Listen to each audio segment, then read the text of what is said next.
Chapter 571. In the dim light, Angel's eyes moved with effort. Her gaze fell on the Pope's face. The Pope's face was as gentle as ever, and his eyes were filled with sighs and pity. Angel's body moved, and the steel nails in her limbs felt a sharp pain. Her somewhat blurred consciousness woke up in the pain. "Ha! Your Majesty the Pope," her voice was hoarse and weak. "Do you regret it, Angel?" The Pope asked slowly, and the pity in his eyes grew deeper and deeper. "I want to regret." "Ahem. What do I regret?" Angel asked softly. The Pope did not speak. Angel's breathing was a little short, and she said with difficulty, "I just don't understand what I did wrong. We got nothing in Eastern Europe, and it was all because of you. Angel, you betrayed the Vatican."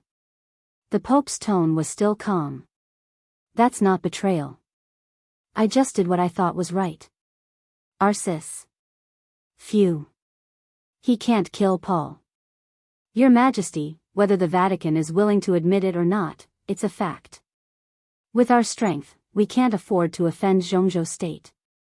The Pope looked at her without saying a word.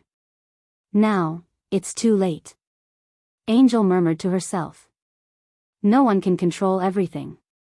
The Pope tidied up his white robe and said blandly, "I can understand your feelings when you destroyed Aricis's coronation, and I can also understand your thoughts at that time. But in fact, everything that happened after you destroyed his coronation was beyond your expectations. Arcis was hypnotized and used the redemption in advance. In the battle known as the Trial Day, the Vatican had almost no effect.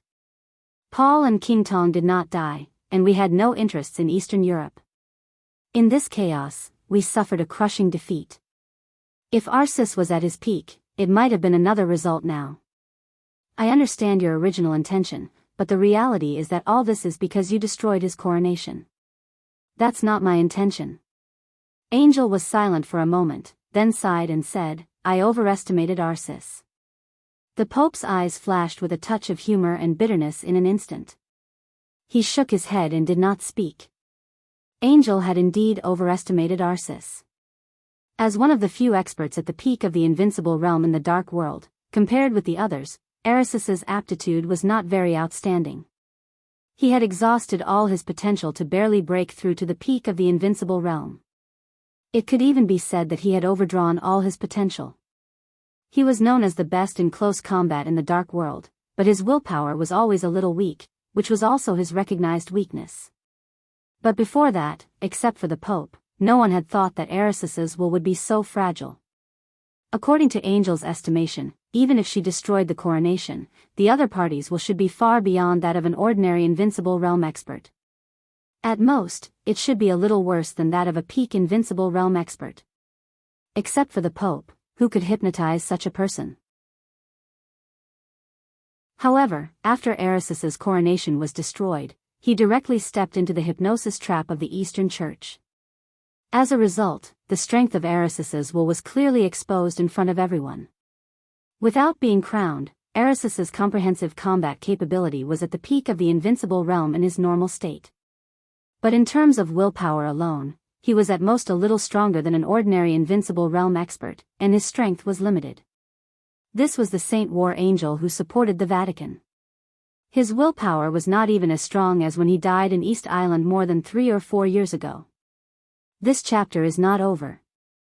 Please turn the page. Aldak, the Angel of Slaughter, was in Li Tianlan's hands. Even in the current situation, Angel felt that this was a little ridiculous. She shook her head and said with a mocking look in her eyes, "In fact, this is your main purpose for targeting me, isn't it?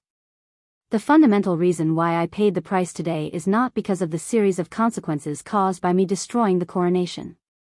Your Majesty, the fundamental reason why you are so indifferent and Arcis is so crazy is that I destroyed his coronation. This matter itself has nothing to do with the consequences." The Pope was silent. Angel was right. Destroying Aricis's coronation itself was the biggest loss of the Vatican this time. It was so heavy that even the Pope was a little crazy. Although the Vatican gained nothing in Eastern Europe this time, it did not lose too much. It was nothing more than some elite saint warriors. Although it was distressing to lose these losses, as the Holy Virgin of the Vatican, Angel could not be treated like this. The reason why she ended up like this now was that she had overestimated Arcis. She had never thought that Arcis's will was so fragile. After destroying the coronation and being hypnotized, the will of the Pope's coronation on him would constantly backfire on Arcis. Under normal circumstances, as long as Arcis's will was firm, there would be no problem, but his will was not up to standard at all. In this way, the most intuitive consequence was that Arcis, who had lost the Pope's coronation, would have a sharp decline in his combat capability. The decline of his will also meant that Arcis was about to fall from the peak of the invincible realm. Even if he was crowned again in the future, he would no longer have the strength in his normal state. In the Battle of Eastern Europe, the Vatican had directly lost an expert at the peak of the invincible realm. That was why Arcis's performance was getting more and more abnormal. His resentment against Angel was increasing every moment. He wanted to retaliate against her and all the people related to her in the cruelest way. And the Pope chose to acquiesce in this situation. Arcis informed Tribulation of your news. The Pope changed the topic and suddenly asked, Angel, do you think he will come? Angel looked at the Pope quietly. There was no panic in her eyes. Instead, there was a very gentle smile. He will definitely come. She stubbornly held on, letting Arcis torture her body and tear her soul, just to see him again. Just one look. He will die. The Pope looked at Angel, and he suddenly felt a little uneasy. Angel gave a faint "oh." The Pope took a deep breath and said blandly, you were right about what you said just now. You destroyed Arcis's coronation and made the Vatican suffer a huge loss that it had not suffered for many years, so you will end up like this. But there is one more thing, Angel, I don't like you. The Holy Virgin of the Vatican must maintain a perfect and pure virgin body. For so many years, your existence has always been a shame to me and to the Vatican. Angel laughed. Her laugh was extremely weak, but it was full of sarcasm. You don't like me? I'm the Holy Virgin of the Vatican. For so many years, I think everything I do is worthy of the Vatican. Even this time, my original intention is not. I understand. The Pope nodded and interrupted her. I understand, too, but I just don't like you. Hating a person would not be shaken by how many good things she had done. He just didn't like her, and that was enough. Angel was silent for a while and said slowly, I understand. Actually, this chapter is not over. Please turn the page. In the dark environment, her voice was ethereal and demonic, with a strong sense of depravity. I wanted to say for a long time that I don't like you, Pope, and I don't like the Vatican even more. It's only because the Vatican has my faith that I chose to stay. For the sake of faith, I gave up a lot of things. But until today, until now, I understand that what I insist on is not that I can't give up, but those who have given up a long time ago, really can't give up. She leaned against the cross and looked at the Pope. Her body was covered in blood, but her expression was so solemn, as if they were meeting like this. Let me introduce myself. I'm Angel Situ. Arcis, who was next to her, gradually woke up in the Pope's spiritual domain. He heard Angel's self-introduction and her following voice. From today onwards, I am a non-believer. Arcis's face suddenly twisted, and his furious roar echoed wildly in the church. The Pope's face was a little gloomy. Non-believers, after all, fall into hell. Hell? Angel chuckled. Is hell very scary?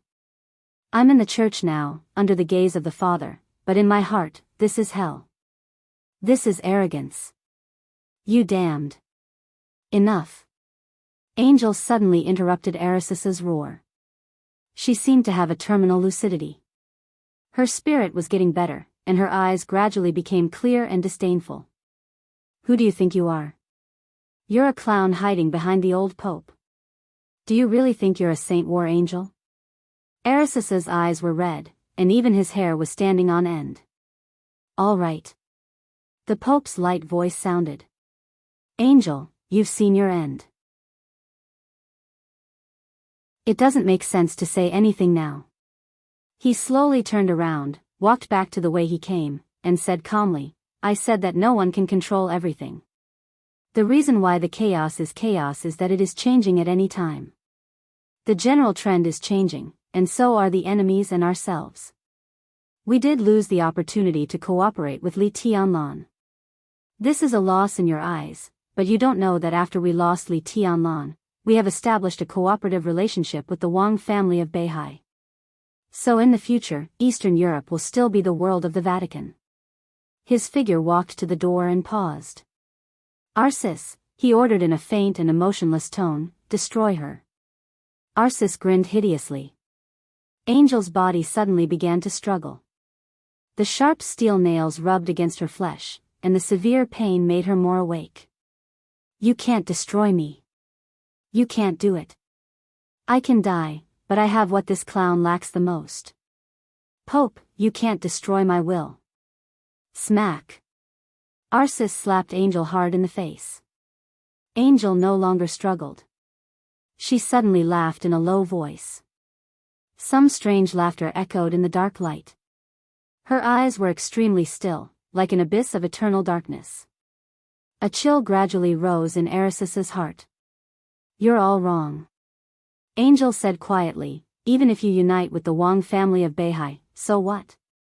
Eastern Europe will never be the world of the Vatican, and it will never be the world of the Vatican. Oh. The Pope, who was ready to leave, turned around and looked at Angel. Angel looked into his eyes, as if to see into his heart. Do you know Protestantism? End of this chapter, bookmark for easy reading.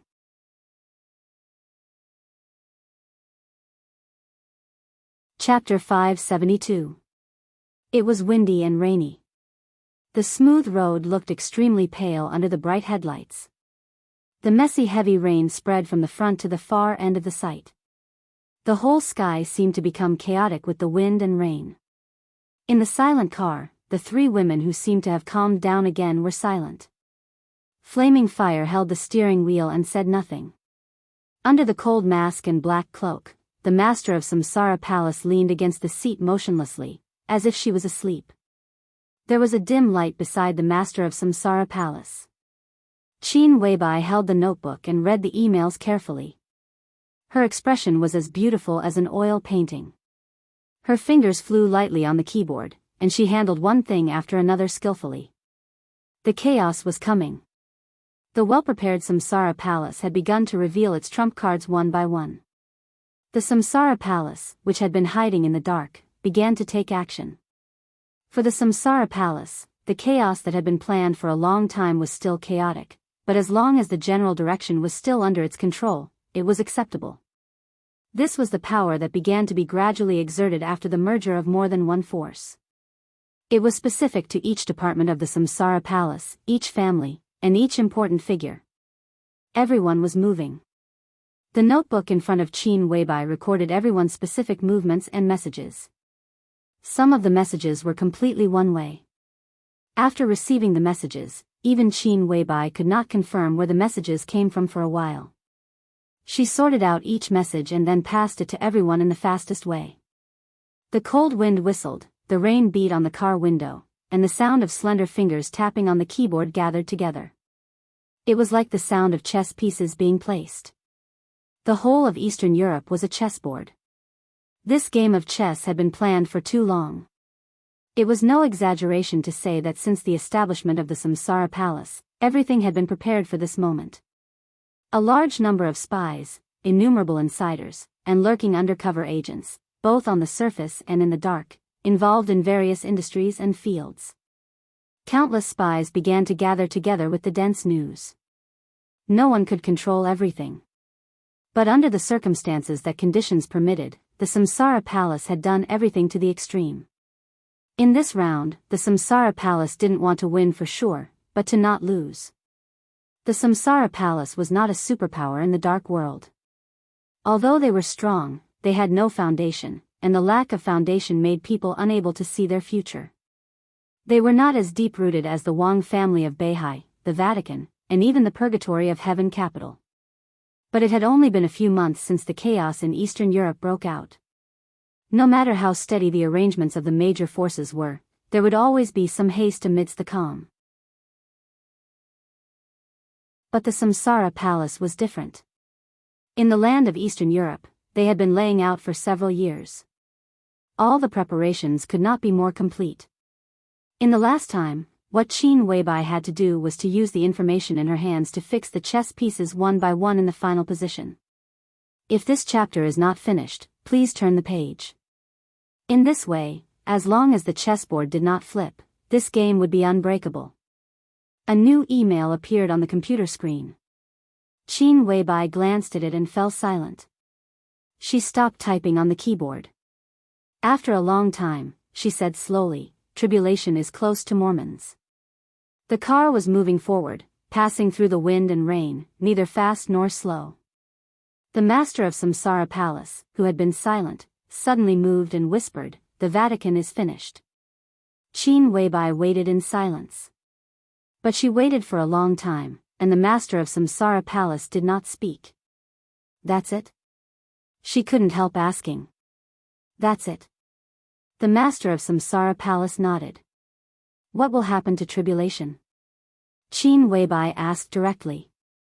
She had known her for many years, but until now, she could not accept her indifference. This kind of coldness, cruelty, or even inhumanity, completely stripped away all emotions.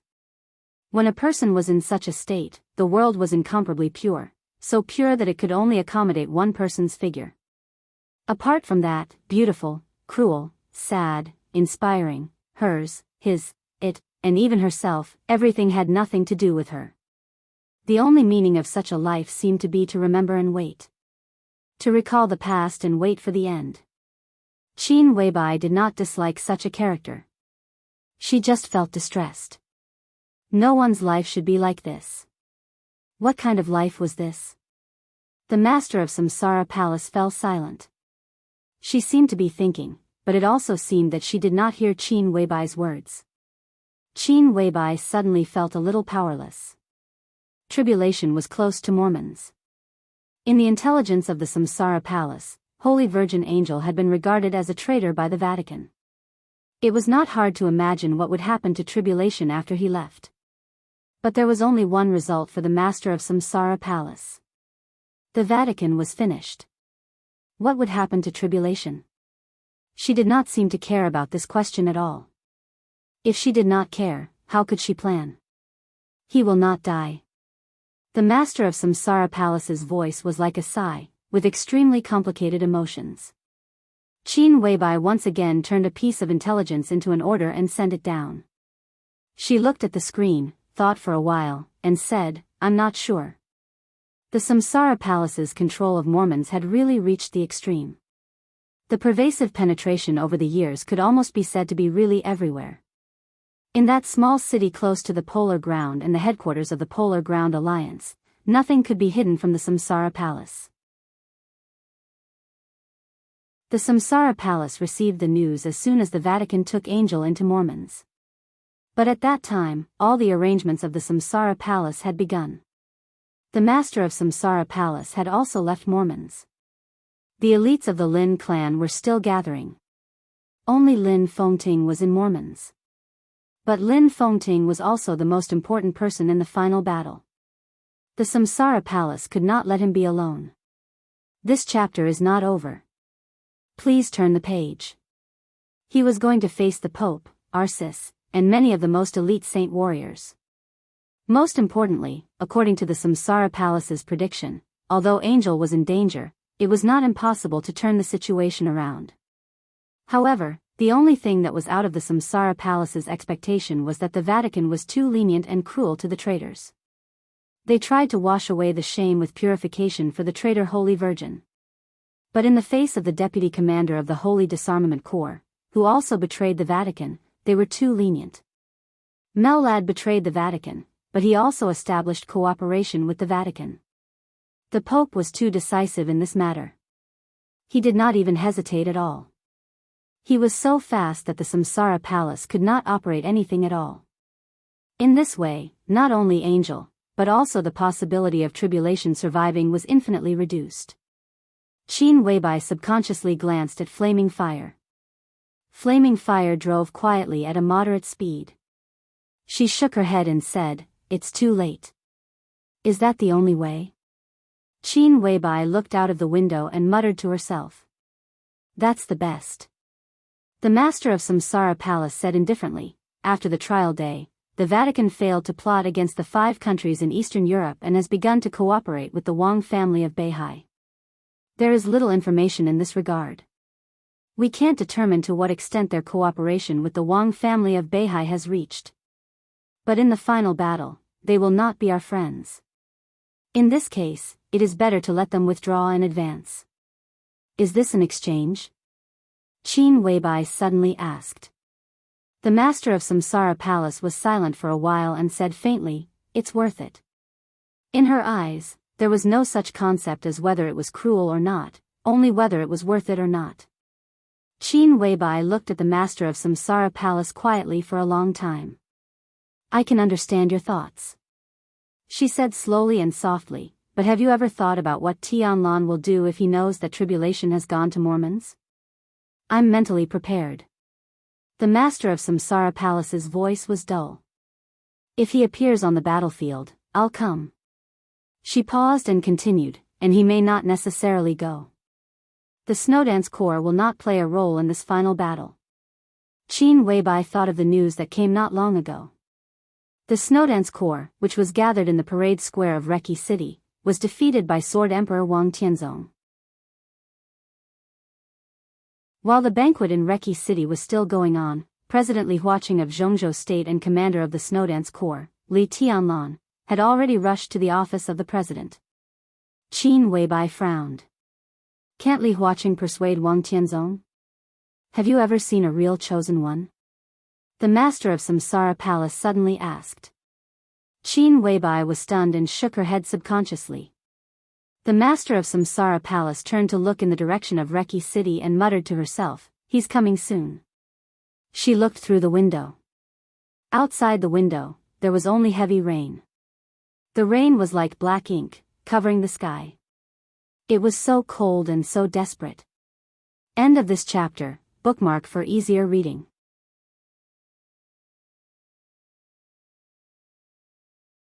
Chapter 573. Only by witnessing it with his own eyes could he understand how shocking the sword move of the strongest swordsman in the world was. The military parade square of Reki City was extremely wide. Within a radius of thousands of meters, the dense broken raindrops, which were like crystal grains, were quietly and strangely suspended in the air. The sword intent extended from the broken raindrops, stretching the crystals one by one. The lights in the square refracted colorful light in the suspended crystal grains. The whole square became hazy and blurred. The soldiers of the Snowdance Corps froze there one after another, looking like dead things. The military parade square had been completely cordoned off. The military of Wulan State blocked the 2 blocks around the square. On the steps around the square, in front of a blurred and dangerous light, Li Tianlan quietly looked at a soldier of the Snowdance Corps who was closest to him. The halo was spreading, the raindrops were breaking, the sword energy was extending, and the danger was spreading. In his sight, the soldier of the Snowdance Corps was very close to him, but everything in front of him became extremely blurred. Vaguely, Li Tianlan could see that the other party's eyes were trying to move. Obviously, this sword move imprisoned his body, but it could not imprison his mind. Li Tianlan's palm moved, and then he fell silent again. "How is it?" Li Huaqing stood beside Li Tianlan and asked in a gloomy tone.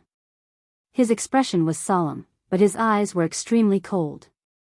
When he received the news here, Li Huaqing was still immersed in the joy of signing the contract with Wulan State. As a result, tens of thousands of elites of the Snowdance Corps were imprisoned by a sword move, and it was the Sword Emperor of Zhongzhou State who did it. How could such news be blocked? Now, perhaps the whole world knew that the Sword Emperor Wang Tianzong had attacked the Snowdance Corps. Such behavior was tantamount to openly stepping on Li Huaqing's bottom line. No matter how he looked at it, Wang Tianzong had gone too far. Chi-Chi's first appearance. Li Tianlan shook his head and said calmly, "There's no way." In Eastern Europe, there were few times when he was powerless. But in the face of Wang Tianzong's sword move, he really had no way at all. His sword intent was perfect, but he didn't have enough sword energy to support it. Even if there was an expert at the peak of the invincible realm who practiced the same martial arts as him and was willing to lend him his sword energy, Li Tianlan couldn't break this sword. The Wang Tianzong who wielded this sword was completely different from the Wang Tianzong on the night of the trial day. It could almost be said to be at another level. Now that this sword was here, unless Wang Tianzong wanted to withdraw the sword energy or wait for the sword energy to disappear by itself, no one in the entire dark world could do anything to this sword. Li Huaqing slowly turned around and looked at the light curtain flashing with different colors in front of him. The blurred figures of countless soldiers of the Snowdance Corps were constantly shaking in the light curtain. He didn't know if it was an illusion, but Li Huaqing could clearly feel their struggle in silence and stiffness. A surge of anger rushed to the top of his head. Li Huaqing took a deep breath and suddenly opened his mouth. His loud and clear voice directly rushed through the broken curtain of rain. Wang Tianzong. Come out. The broken curtain of rain trembled slightly. A drop of rain that had been stretched by the sword qi slowly fell. In the slight sound of footsteps, Wang Tianzong's figure seemed to come out of the rain. He looked at Li Huaqing and then at Li Tianlan without saying anything. Li Tianlan didn't say anything either. There was no Wang Tianzong in front of him. The so-called image was just a stream of sword energy, but it was extremely real. Tianzong, what's going on? Li Huaqing narrowed his eyes and his voice grew gloomier. They need to stay here for a few days. Wang Tianzong's tone was calm. He looked straight into Li Huaqing's eyes and didn't give in at all. What's the reason? There's no reason. Li Huaqing's eyes almost narrowed into a line. No reason? He nodded and suddenly became furious. If there's no reason, why do you imprison them here? Do you know that these are the most elite corps of Zhongzhou State and also the corps that have made great contributions to Zhongzhou State? Wang Tianzong, what do you want to do? Beihai Province is still a province of Zhongzhou State. Have you considered their position when you do this? Wang Tianzong's eyes gradually became cold. He nodded and said, I'm doing this because my position hasn't changed. Mr. President, you're right. They're the most elite corps in Zhongzhou State. As a Zhongzhou citizen, I have the obligation to protect them. This is the last battle, and they shouldn't be sacrificed in vain in such a battle. I left them here for the survival of the entire Snowdance Corps. The last battle? Li Huaqing paused slightly and said in a low voice, what do you mean? Wang Tianzong didn't answer. He glanced at Li Tianlan calmly and said meaningfully, tribulation went to Mormons. Li Tianlan's face suddenly changed.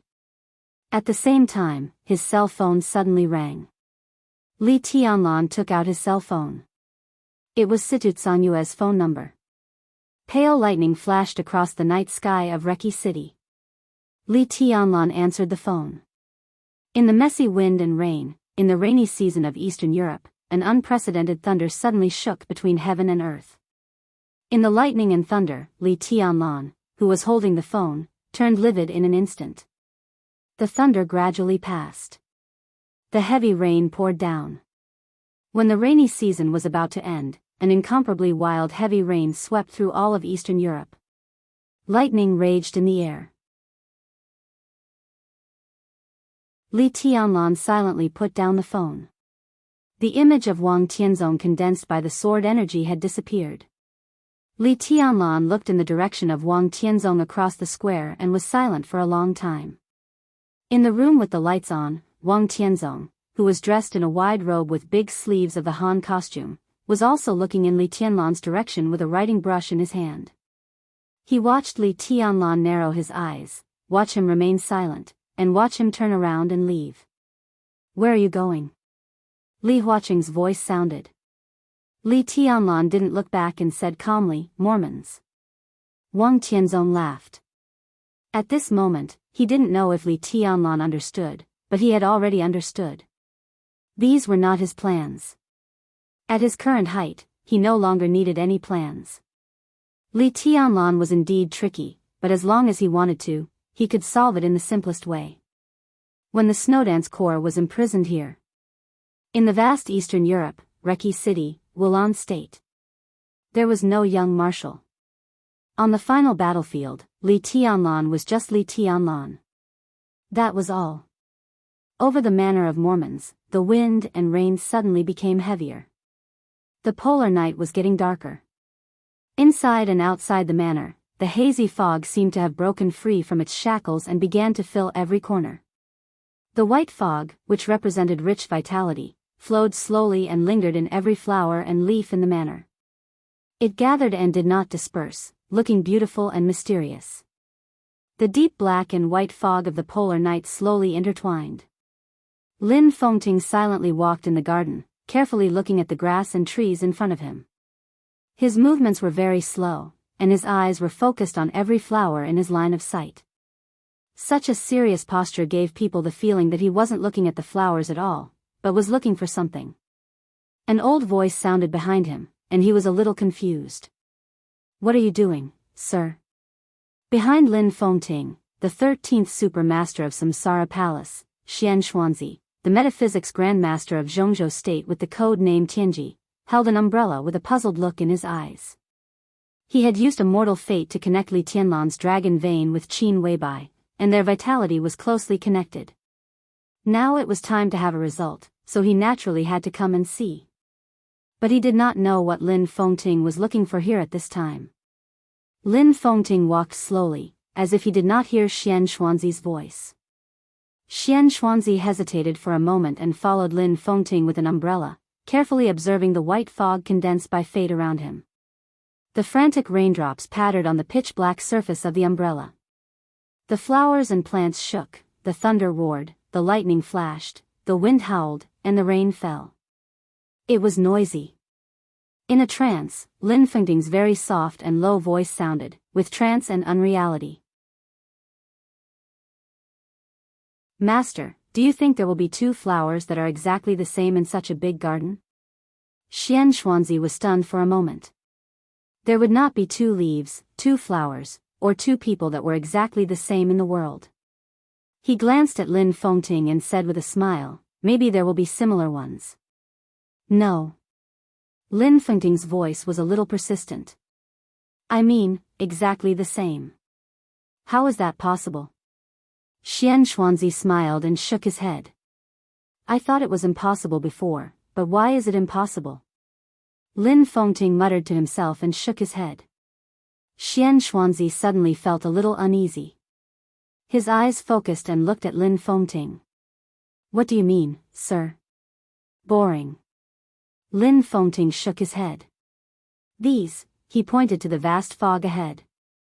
"Such strong fate, such strong vitality, who did you give it to?" "To the boss, of course." Xian Xuanzi's tone was indifferent. Lin Fengting laughed. His smile was complicated and absurd. "Who is your boss?" Xian Xuanzi looked at him with even more absurd eyes. He asked, "Who else can it be except Qin Weibai?" "Yes." Lin Fengting whispered, "Who else can it be except Qin Weibai?" In the wind and rain, he smiled bitterly. "But the question is, who is Qin Weibai?" In the dark church, in the almost frozen atmosphere, blood was still flowing. The smell of blood seemed to have a strange fragrance, and the smell that represented sin and desire had begun to fade away. The Pope, who was about to leave, walked back step by step. Angel looked at him, and her calm eyes were like ice and snow. "What is the new stream?" The Pope stared into Angel's eyes and asked seriously. "You don't know the new stream?" Angel tilted her head and looked at the Pope. Her voice was hoarse with strange emotions. The Pope said nothing. Of course, he knew the new stream. In the traditional sense, the new stream was also a sect that believed in God. In the eyes of ordinary people, there was no difference between the Vatican, the Eastern Church, and the new stream. But because of their different interpretations of the same faith, they were strangers to each other and even regarded each other as heretics. The Vatican was powerful. It was entrenched in Eastern Europe and spread all over the world. The Eastern Church was also deeply rooted in Eastern Europe. The new stream was a force that had only risen in recent years. It had no clear diocese, scattered personnel, and insufficient foundation. It was mainly distributed in Southeast Asia. This kind of sect without foundation was not worthy of the Vatican's attention. But the new stream really had a large number of people, and in the chaotic area of Southeast Asia, it was very easy to cultivate fanatics. So the new stream had developed very fast in recent years and had vaguely become the third force besides the Vatican and the Eastern Church. But at this moment, the Pope was not sure if the Protestantism that Angel was talking about was the Protestantism that she knew. You joined the new stream? The Pope's voice suddenly became extremely cold. I didn't join the new stream. Angel's voice became more and more difficult. I said that before today, I had a clear conscience about the Vatican. The Pope looked at Angel coldly and did not speak. I didn't join it, but it doesn't mean that I haven't been in contact with the new stream. I am the Holy Virgin of the Vatican. The new stream is developing very fast. I very much hope to absorb the new stream, let the new stream accept our ideas, and then become our new diocese. Did you see the Pope of the new stream? The Pope suddenly asked. No. Angel shook her head. I didn't see the Pope. She smiled. But I saw the Holy Virgin of the new stream, whose status is even higher than the Pope. She said quietly, but the Pope's body suddenly became extremely cold. It was raining heavily. The conversation between Angel and the Pope came to an end. The conversation between Mellad and the mysterious Majesty also came to an end. There was silence at the end. Listening to Angel's encounter, His Majesty did not speak for a long time. Mellad waited quietly. But the longer he waited, the more he felt that something was wrong. You mean that Arsis arranged a lot of confidants for Angel? / to be exact, there are 16. Mellad said seriously. That is to say, Angel had 16 men overnight? His Majesty's voice was very cold. Then he sneered. Do you think it's possible? Mellad seriously thought about the situation at that time. From his standpoint, he really wanted to see such a hot scene where the saint warriors insulted the Holy Virgin of the Vatican. Therefore, he paid special attention to this matter. He carefully recalled and confirmed again, that's the truth. Bullshit. His Majesty suddenly scolded angrily, with Angel's character, purity is her bottom line. She only has tribulation in her heart. Tell me, under what circumstances would she let more than 10 men insult her? Mellad was silent for a while and tentatively said, when she can't resist. His Majesty was not amused by his dry humor. He thought slowly and said, it's impossible for Angel to have no room to resist. There's something wrong with this matter. It's impossible. His voice was silent for a while, and he suddenly asked, how many times has Angel been in contact with the Samsara Palace? As far as I know, there was only one time in the Holy Land. Mellad said, that night, I saw Qin Weibai and Lin Fengting. Angel was also there. His Majesty said, did Lin Fengting attack you that night? Yes. Mellad nodded. You were unscathed? His Majesty's voice became more and more gloomy. Yes. Mellad still nodded. Lin Fengting is just a so-so. Although his sword is strong, it's very slow. It's too slow. His Majesty's voice suddenly rose. It's so slow that you don't know how many things you've missed. He took a few rapid breaths and said coldly, didn't you notice the time after it was over? How long did it take for Lin Fengting to attack with that sword? 10 minutes? Or half an hour? Mellad opened his mouth, but his heart suddenly sank. He didn't know how long it took for Lin Fengting to attack with that sword that night. He didn't know if he had noticed the time. At this moment, he tried hard to recall, and suddenly found that he had no impression of the time that night at all. The wind and rain filled the sky.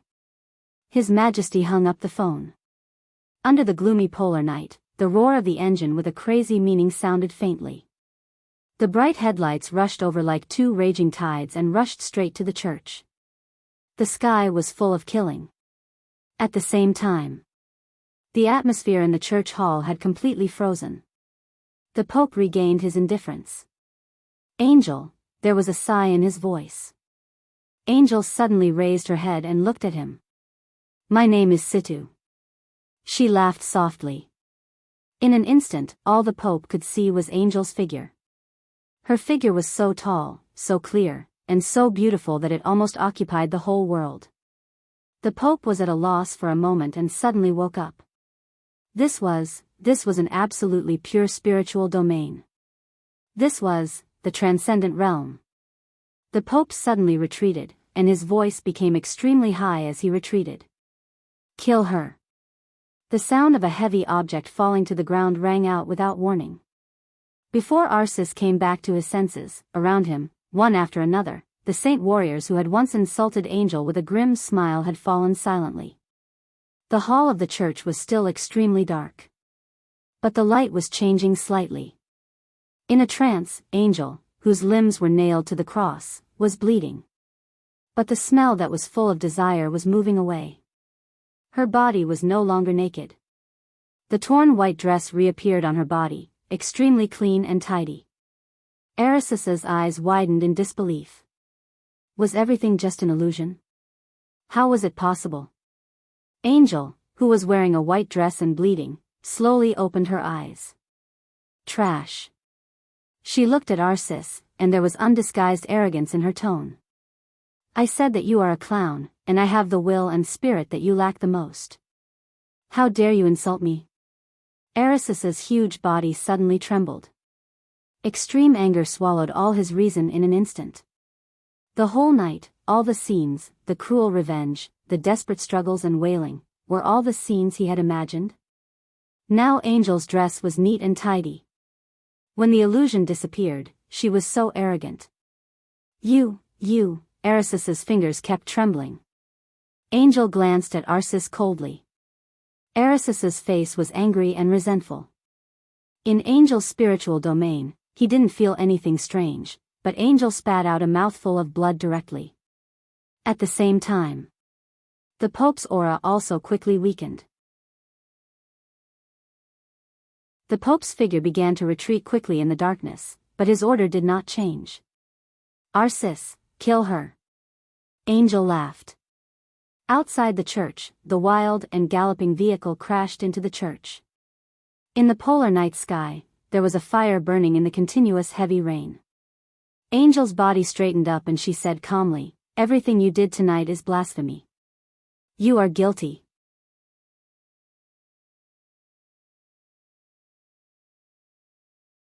Chapter 574.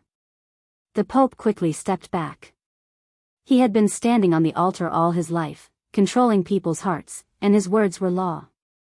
It could be said that he was extremely brilliant. But at this moment, he felt an unprecedented danger. Danger. This was a feeling that the Pope had almost forgotten. From the above-board political circles of various countries to the dark and bloody dark world, he was ambitious, bold, invincible, and domineering. But he never felt that anyone could threaten him. He really didn't understand martial arts, not at all. But in the spiritual field, he was truly invincible, and no one could kill him. But at this moment, the omen of death was so clear. It was like a dark shadow was crazily spreading over. The surrounding space was collapsing and the earth was cracking. Stars were falling and light was disappearing. Deathly silence and coldness spread over with an almost eternal darkness, swallowing everything like an abyss. Countless scenes kept changing in front of him, and finally returned to reality. The reality was Angel's eyes, so beautiful that they occupied everything. The transcendent realm.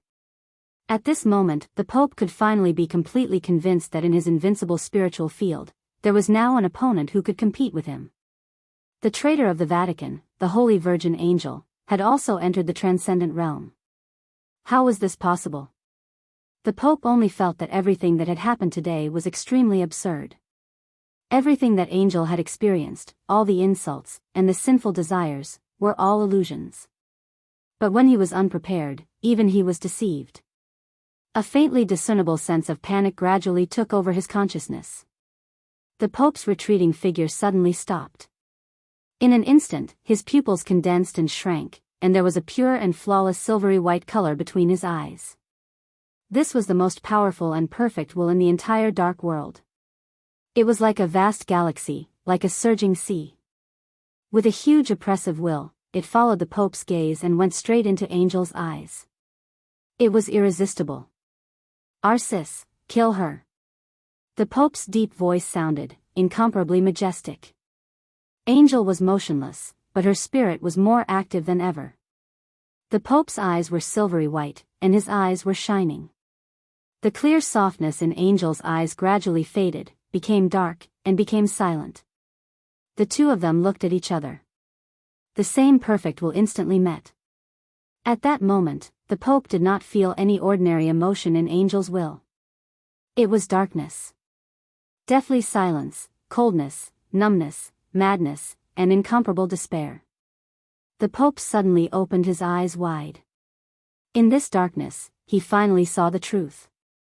He knew Angel's mental state very well. With her temperament, it was impossible for her to enter the transcendent realm for the rest of her life. Even at her peak, there was still a long way to go before she could enter the transcendent realm. After encountering tribulation, her mental state had been unstable. It was already good enough that she had not regressed. It was impossible for her to continue to improve. From saintess to rebellion, to being purified, all the experiences might stimulate Angel's will, but it was impossible for her to break through to this level. There was no traditional realm in the spiritual domain. The transcendent realm was the only realm. There was a natural moat between this realm and the upper and lower realms. It was even more exaggerated than martial arts. To some extent, Angel had no room for improvement. But at this time, the willpower and spirit displayed by Angel were indeed in the transcendent realm. That vast yet incomparably condensed will was so dark, so despairing. This was not Angel's state of mind at all. Naturally, it was not Angel's will. The darkness was like a tide. With a madness and malice that almost buried the entire era, it swallowed the Pope in an instant. The whole church was completely boiling in the silent wind and rain. Like a mad bull, a vehicle soared into the air and crashed into the front door of the church. The harsh alarm and the angry roar sounded at the same time. The polar night was silent. The heavy rain fell. The fierce wind all over the sky stopped for a moment. A figure that was not very tall appeared in the air like a shadow. He raised a palm. All the airflow around him stopped in an instant. As the most elite force of the Holy Disarmament Corps, countless saint warriors reacted immediately. A saint warrior in heavy armor, who was obviously ready for battle in advance, suddenly rose into the air and shouted, "Who is it?" The stagnant ice wind shook slightly. In the silence, the body of the saint warrior who had rushed into the sky shattered silently. At this moment, it seemed that countless sharp blades had split his body. The broken pieces of flesh and blood spilled down and fell to the ground with a dull sound. Please turn the page if this chapter is not over. This picture was so clear and cruel that the Holy Disarmament Corps, which was full of fighting intent, was silent for a moment. Everyone stared at the thin figure in the air, who was not tall and could even be said to be slightly short. Black tights and silver mask. He stood there without any emotion that a human should have. In a trance, he was like a knife, sharp enough to split everything. After a moment of silence, the figure standing in the air seemed to glance at the Holy Disarmament Corps below. A hoarse and deep voice sounded, with extreme indifference. "Zhongzhou State, Situ Wanjia. Where is Arcis?" Countless curses filled with anger and murderous intent suddenly rang out. "How dare you? Heresy, kill him. He should be purified. Guilty. This is blasphemy. Damn it." Amidst countless curses and roars, tribulation stared ahead quietly. It was raining cats and dogs. In the deep night, it took him several hours to drive across a distance of nearly 1,000 miles. Tribulation's body was a little tired, but his whole soul was burning. He didn't flinch or hesitate. In the air, he took a step forward and whispered, "I'm here to pick you up." The stagnant night wind began to surge as he moved forward. Between heaven and earth, the gale from all directions continued to gather around Tribulation's body. He moved forward slowly. Countless of the most elite saint warriors around rushed forward without hesitation. The violent airflow had formed a visible tornado around Tribulation. The space was constantly shaking because of the hurricane. Tribulation glanced down. There was no emotion in his eyes. The gale burst. The wind, which had been condensed to the extreme, burst like a knife, and kept flying with the chilling killing intent. The shrill sound of the wind kept reverberating, getting louder and louder. The airflow that kept exploding came in wisps, and each wisp carried a fatal edge. Between heaven and earth, the killing intent soared to the sky. In the corner of the church, Mellad had already stood up. Tribulation's figure slowly moved forward in the air. Countless saint warriors rose into the air and then fell. Blood, broken limbs, and minced flesh spread all the way with death. How is it possible? Mellad's eyes were extremely solemn. How can he be so strong? At this moment, in his eyes, Tribulation was the incarnation of death. As an expert who was infinitely close to the peak of the invincible realm, Mellad could roughly see Tribulation's current state. Tribulation was not in a good state. His injury had not healed. At this moment, every time he moved with all his strength, his body might completely collapse. Moreover, his breakthrough was too fierce, so it was not perfect. Obviously, he had not solved this problem in the past few years. But it was more obvious that Tribulation had obviously stopped thinking about it. If he couldn't solve the problem, he wouldn't solve it. Now, Tribulation no longer considered any consequences. There was only killing in his heart. Mellad's body trembled slightly, and there was obvious hesitation and struggle in his eyes. In this state, Tribulation would definitely not be able to withstand one attack from him.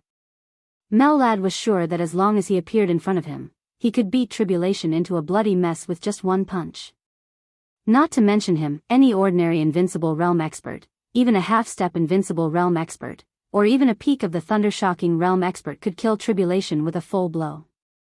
But similarly, any Invincible Realm expert, close to the peak of the Invincible Realm, or even at the peak of the Invincible Realm, would not be able to withstand a blow from Tribulation. In this state, anyone was qualified to bet life and death with Tribulation, but he was also qualified to bet life and death with anyone. His body was extremely fragile, but at this moment, the sharpness he showed had far exceeded that of an ordinary Invincible Realm expert. Instead, he had steadily entered the peak of the Invincible Realm. This was Tribulation in his normal state. There were no injuries or hidden dangers. As the strongest assassin in the dark world, this was his own sharpness. "I told you, don't underestimate Tribulation." His Majesty's voice sounded in the phone, extremely low. "And why do you look down on him? What's the concept of breaking the existing martial arts and entering the Invincible Realm when he is in the chi-controlling realm? This proves that since the 4 realms of martial arts, his chi-controlling realm is the most perfect. In terms of the chi-controlling realm alone, he is even more perfect than the Chosen One. Who dares to look down on such a monster? His breakthrough is so fierce that he can't exert all his strength at all. But if he doesn't care about anything, who can stop him in front of us? This is a peak assassin who can gamble with the life and death of an expert in the peak of the Invincible Realm." His Majesty's voice was a little emotional. "The Vatican is finished." Mellad hesitated for a moment. "This chapter is not over. Please turn the page. Stop him." His Majesty's voice suddenly became extremely cold. "At least hold him back. Angel must die. I can't hold him back." Mellad smiled bitterly without hesitation. It was easy to kill such a Tribulation, and it was also easy to be killed by him. But it was not easy to hold him back. It was as difficult as ascending to heaven. The will that represented the darkness surged wildly. Time was going back in a hurry. Angel looked at the Pope in front of her. In a trance, she seemed to have returned to the Holy Land more than a month ago, to that night in the hotel in the Holy Land. In the hotel room, Mellad stood beside her. In front of them were Qin Weibai and Lin Fengting. The hidden patriarch of the Lin clan began to draw his sword. The sharpness of the sword was so strong that everyone ignored everything else. The memory that seemed to have been sealed and deliberately forgotten appeared in her mind, becoming clearer and clearer. A voice sounded in her ear. "Are you Tribulation's woman?" Angel was shocked. In the room, Lin Fengting's sword was still moving forward. Its sharpness was at its peak, but its speed was getting slower and slower. Everything was like a completely frozen oil painting. Only her thoughts were still normal. "Who are you?" She looked at Qin Weibai and asked with vigilance in her eyes. "I'm Qin Weibai." Qin Weibai said something nonsense. Angel became more and more vigilant. She was a little uneasy and subconsciously wanted to retreat. "You should see this." Qin Weibai stretched out her palm. Suddenly, the whole world compressed toward her as she raised her palm. The surroundings were getting smaller, and the world was getting smaller. The room was constantly shrinking, completely imprisoning her in place. The opponent's will was extremely tyrannical, suppressing her in place. A hazy light appeared in Qin Weibai's palm. The light was dense and colorful, like a dream. Angel desperately wanted to look away, but her body was out of control. Her eyes were fixed on the light in front of her. The light flowed slowly, like the joys and sorrows of partings and reunions, flashing one scene after another. It was like the secular world, containing the epitome of an era, and also like martial arts. There was sword chi roaring and growing. The 6 paths of reincarnation broke out to the extreme and destroyed everything. The 10 skills of true martial arts blocked all directions, leaving no grass in the unique domain. The 24 moves of sword shattered the sky and tore the world apart. The starry sky was vast, and the shadows were flowing. Ice, wind, thunder, and fire were constantly changing. This was everything. What she wanted to see, she could see in it. Angel was extremely scared, as if she had seen the legendary Pandora's box. She knew what it meant. This was the embodiment of a strong will that was infinitely close to the extreme. The transcendent realm. In front of this light, her thoughts were extremely vague, but also extremely clear. "Are you, in the transcendent realm?" "Not yet." Qin Weibai stared at the light in her palm, and she was also in a daze. No one knew what she saw in this light. "But it's very close." "What do you want?" Angel stepped back in vain, and her voice was gradually changing because of fear. "I want to lend it to you for a while." Qin Weibai said faintly. "I don't want this kind of thing." Angel almost screamed. "Don't be in a hurry to refuse. It's very likely to save your life. It's not a bad thing for you." Qin Weibai smiled gently and softly. "What the hell is this?" Angel asked in a trembling voice. Qin Weibai was silent for a long time, and then she whispered, "This is a sword light. The epitome in the sword light is an era that belongs to women, an era of revenge, the most boring era." All the memories began to become clearer and clearer. Angel thought of every expression of Qin Weibai at that time. At that time, she saw the light expanding in the other party's palm. The light was getting brighter and brighter, but she could only feel darkness. That was endless despair. The will belonging to the Pope rushed into her spiritual domain with great arrogance and determination. The Pope's pupils were contracting. But Angel's pupils were expanding. The sword light that condensed the entire era shone in her eyes.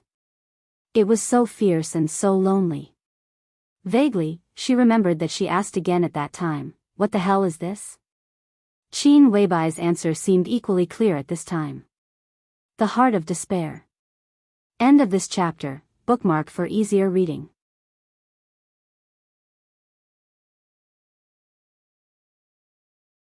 Chapter 575. The most gorgeous light spread in her consciousness with the purest darkness. The light in Angel's pupils faded away quickly, becoming dimmer and dimmer. However, the sword light named Despair Heart continued to soar in her sight.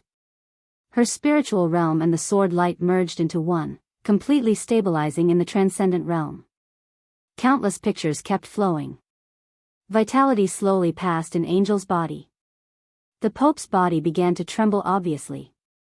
The colorful sword light appeared in his consciousness with countless pictures without warning. The pictures began to flash quickly, like a dream. Someone set off a gust of wind in the depressed deep sea. Someone gathered rainwater in the dry desert. Someone flicked his fingers and lit fire in the ice and snow, evaporating the glacier. Thunder rose between day and night, and the power of heaven fell. Someone climbed to the sky and reached the clouds. In the brightly lit city, thousands of people bowed their heads. Under the attention of the whole world, someone took over the divine sword. The tide slapped against the cliff. In front of the boulder engraved with names, someone was saying something to him. In the tide that sounded like thunder, he looked into the distance. The afterglow of the setting sun shone down, and the quiet and free couple was walking away. In the attic in the ice and snow, the girl was practicing one movement after another. The serious-looking woman corrected her every expression harshly. Smiling, raising her hand, walking steps, and swinging her waist. A golden dog appeared in the solemn and quiet airport. The heaven and earth suddenly shattered into a fist and fell down. He walked into the spacious and solemn conference room. The giant standing at the peak of power stood up at the same time. He waved his hand casually and sat down directly opposite the main seat. At the grand military parade, the most elite troops shouted, "Invincible," with fanatical expressions. One after another, the invincible realm experts who were powerful in the dark world bent down in embarrassment. He appeared in one picture after another. The solemn meeting, the warm banquet, and the fierce battle. The prosperous, the barren, the mountains, the rivers, the lakes, the seas, and the bustling cities in the human world. He walked over naturally, and everything was under his feet. The sword energy flowing with colorful light shone the night sky. After the sword light, the world was vast. There was heavy snow in front of the Pope. The wind and snow were messy, and countless drops of blood fell. Tens of thousands of images erupted at the same time, almost shattering all of his consciousness. The colorful sword light whistled in the wind and snow. The murderous weapon opened fire at all costs. The bright sword light pierced forward with an incomparably decisive killing intent. In the bustling city, at the highest place, a beauty in a red dress lightly jumped down. The sword intent, which seemed to be infinite reincarnation and also seemed to be exploding to the limit, filled the sky, and the colorful sword light was burning. If this chapter is not finished, please turn the page. Facing everything, he advanced courageously in the sky full of starlight. The black waves swept up to the sky, and the huge stone engraved with glory shattered. The figure fell powerlessly into the deep sea, and the perfect figure fell from the sky. Flowers withered, trees were crushed, and the water was turbid. On the other side of the barren mountain where all the palaces had collapsed, a warm hand held a boy's hand as they walked through the wind and snow. His figure was elegant, but his voice was a little lonely. "Grandpa Lin, I want revenge." "What hatred?" "From today onwards, it was all over. They've repaid what they owed you." "Ah, ah, ah." The Pope suddenly hugged his head with both hands and roared. 2 lines of blood shot out from his eyes. His face was twisted and pale. Countless images continued to appear in his consciousness. Thousands, tens of thousands, hundreds of thousands, and millions of them. The cherry blossoms of North Island, Tribulation, and Angel, who were still young, appeared in his consciousness. Countless people's lives and endings flooded into his mind like a tide, and finally turned into a flame, burning his will, faith, and even soul. The vitality in Angel's eyes was getting fainter and fainter. The Pope struggled to raise his hand. Puff! In front of Angel, Arceus held a slender samurai sword and directly pierced Angel's chest. All of Angel's vitality began to break under this sword. There was no future anymore. This was real despair. She closed her eyes, and all her will began to burn like never before, as if she was going to destroy everything. A mouthful of blood sprayed directly from the Pope's mouth. His aura quickly weakened, and even his raised palm began to tremble violently. He gasped hard, and his voice was rapid and hoarse. Purify, purify this heretic. The wind and rain were like knives. Outside the church, it was completely a hell-like charaba. Tribulation's figure moved straight forward in the air. One shadow after another began to condense around him. He was walking, and so was the shadow. The extremely cold and cruel killing intent was surging and boiling like a raging tide. Countless people in the Saint Warriors stepped on the air and flew up. Tribulation was moving. The shadow was also moving. The shadow, which perfectly replicated all of Tribulation's movements, was a machine specially designed for killing and survival. The strong wind and heavy rain rotated around the shadow, as cold as a blade. The raging fire went out. The thunder disappeared. The thick ice wall turned into powder in an instant. Blood flowed down. The broken bodies and pieces of flesh kept splashing. Tribulation's face was expressionless. It seemed that he had never been like this in his life. He moved forward seriously, killed, and was so focused. Everyone, this chapter is not over. Please turn the page. In front of him, they were both nonentities and opponents. Ice-condensing realm, fire-flaming realm, thunder-shocking realm, peak of thunder-shocking realm, and even half-step invincible realm. Tribulation went all out to deal with every opponent. One blow. Only one blow. No matter who stood in front of him, he was turned into flying pieces. Flesh and blood. It was calm, but it moved forward with indomitable will. More and more Saint Warriors gathered, but fewer and fewer of them attacked. The Saint Warriors began to retreat. And Melad's figure finally walked over from the corner of the church with difficulty. Before today, Melad had never thought that he would be afraid of anyone. As an expert who was infinitely close to the peak of the invincible realm, he would not be afraid of any battle under any circumstances. After all, even if he was not an opponent, he could leave the battlefield calmly. But at this moment, in the face of tribulation, although he did not want to admit it, he had to face the fear in his heart. This fear was so strong that every step he took was incomparably difficult. This was the opponent that Melad was most unwilling to face. Such a tribulation, in front of him, this was not a battle at all. It was a gamble with his life. His Majesty asked him to hold the other party back. But he couldn't hold him back at all. No one could stop tribulation in this state. Such a battle was really a moment of life and death. Bang! There seemed to be something breaking in the church in front of him. An incomparably weak but extremely sharp voice rang out. It was Angel's voice. You will all be buried with me. In midair, Tribulation suddenly raised his head. The shadows around him raised their heads at the same time. The wind and rain paused slightly in the air. The sharpness that was enough to tear the night sky suddenly burst out. Tribulation reached out his hand, and the shadows around him made their moves at the same time. The wind and rain hovering in front of him gathered together at the moment he made his move. With a push of his hand, it turned into a hazy arc of light. The water rippled. The next second, blood bloomed. Melad suddenly gritted his teeth.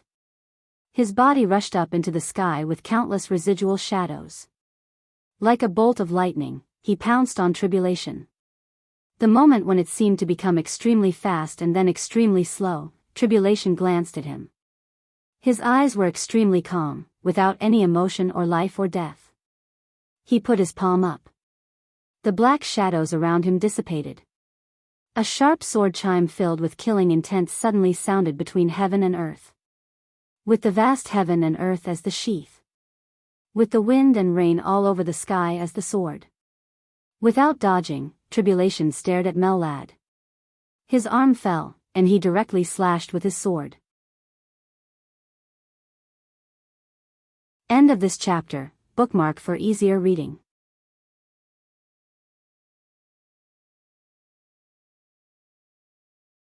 Chapter 576.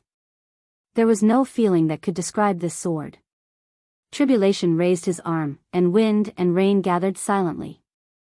A sword with water light was unsheathed between heaven and earth. Before the sword intent was released, a fierce murderous aura had already rushed toward him. The sword formed by raindrops burst out with an incomparably bright light in an instant. The sword light leaped out of Tribulation's hand. Without a sound or presence. All the space in front of Tribulation was completely distorted, and then it was torn apart by this sword. The silent void spread straight with the sword light, moving forward. Countless afterimages completely merged with Melod's real body. The darkness swallowed him up, and the sword light followed. His figure was swallowed up by the void, and all his punches in the air were smashed into the void. The soundless punch suddenly roared in the silent nothingness. Melod's eyes were focused and solemn. His body kept shaking in the void, and the shadow of his fists with endless power instantly covered every inch of the darkness. A light shone in the silent and dark void. A hazy and cold clear light spread out crazily with his continuous punches, like stars. Starlight appeared in the silent void. The starlight shone, mysterious and vast. Charge.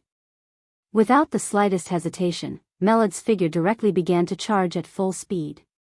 It was as if endless starlight had filled the night in an instant. The dark void was torn into pieces. The distance between the two sides suddenly narrowed. The sword light, which was composed of water light, was not fast, but it could not be avoided at all. It flew over and collided with a hazy group of stars. Melod's body suddenly stiffened in the air, and his expression became a little strange. Tribulation continued to move forward without stopping. 1 step, 2 steps, 3 steps. The sound of the rain was silent. The sound of the wind suddenly became chaotic. In the night, as far as the eye could see, the air began to fluctuate wildly like a tide, and ripples appeared in the void and transparent space. The incomparably small sword with water light quietly entered the starry sky around Melod. That was the starting point of all the fluctuations. The hazy starlight began to extinguish as the rain swords advanced. The stars shattered and fell under the sword light. The small swords filled with water began to disintegrate in the starlight domain around Melod. The water droplets fell into nothingness, but they created a mighty sound wave. In the domain where the starlight had been extinguished, a raging tide rose up. The surroundings were silent. All the wind and rain in the world instantly formed a line and pierced straight into Melod's domain. The sword light, which was like water ripples, kept flying and diffusing, replacing the starry sky domain around Melod little by little. The continuous wind and rain were like a torrent, drowning everything in an instant. The sword light connected by the rain was still condensing. The completely dim starry sky domain directly exploded. With a loud bang, all the buildings in the church collapsed. Smoke and dust filled the air in the wind and rain. Blood spurted out, and Melod's figure shook violently. The string of sword light connected by the rainwater had become so thin that there was only a line left. The incomparably thin and weak sword light penetrated his body from the chest. Melod's entire body was blown away by the sharp and heavy force. In the air, his body was already full of bloodlines. His body fell to the ground and slid for dozens of meters on the muddy ground before he struggled to stand up. Covered in blood, he didn't even have time to look at the battlefield anymore. Without hesitation, he turned around and fled. One sword strike. With just one sword strike, he directly injured Melod, who was infinitely close to the peak of the invincible realm. Tribulation's aura didn't weaken at all. Instead, it became stronger and stronger. Tribulation, who was completely reckless, might have the weakest body among the invincible realm experts at this time, but in terms of attack power, he could almost be the best in the world. Tribulation continued to move forward. In front of the collapsed main hall of the church, smoke and dust were flying all over the sky. The rain fell again. This chapter is not over. Please turn the page. In Tribulation's sight, there seemed to be a white robe staggering away. A fire lit up in the church in front of him. A huge cross rose into the sky. The blood-stained white dress swayed in the wind and rain, but the blazing white flame was burning in the wind and rain. The flames swayed in the void, gradually went up, and swallowed Angel's body little by little. Arceus took Angel's body and flew higher and higher. His loud voice was accompanied by an incomparably strong and violent aura that swept through heaven and earth, majestic and indifferent. "Heretics, you will all die here." Tribulation raised his head and looked at the raging fire burning in the air. Without hesitation, he strode forward. The raging fire hid Angel's figure, but her voice resounded through the night sky in an instant. The flames burned her body, but her voice was still calm and soft, with the solemnity and holiness of a chant, mighty and mighty. "You all have selfish desires and have betrayed the Lord's way. In the future, you will definitely bear the fruit of sin." Deity's figure rushed through the ruins. The loud noise was still roaring. A large number of church buildings were collapsing and shaking. Several black shadows lined up straight in front of him. Tribulation's movements were getting faster and faster. A red radiance lit up without any warning. The figures in his sight were gathering rapidly. Silent, swift, fierce, and disregarding life and death. A large number of ruins rose into the sky. Under the ruins, a figure covered in a black cloak suddenly rose. The raging fire was burning in his hand. All the nearby metal was refined into an iron rod in the shortest time possible. The iron rod broke through the air and smashed down on Tribulation's head. Another wave of red light shone. The two red lights merged into one, and a domain with a strong sense of confinement rose out of thin air. More and more figures began to appear. He took a step forward. At this moment, Tribulation's movements had been extremely simple. The iron rod that shook the space was directly held by him with one hand. The metal began to melt and turn into molten iron. Before the molten iron fell to the ground, the storm-like attacks had directly fallen on the other party. The other party had no weapon in his hand, but there was no hesitation or defense in his every move. Tribulation was attacking. The other party was also attacking. "The Lord is merciful, but he can't forgive your sins, because you have lost your way."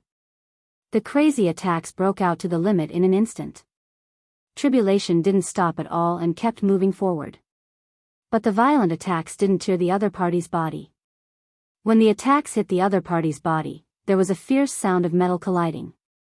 Flesh and blood splashed out. His body was deformed, like a piece of flesh and blood supported by a large amount of metal, extremely ferocious and ferocious. Charge! Charge! Charge! Tribulation's front, back, left, and right constantly rushed up without any disguise. Everyone's body was constantly changing. You should pray and get inner peace.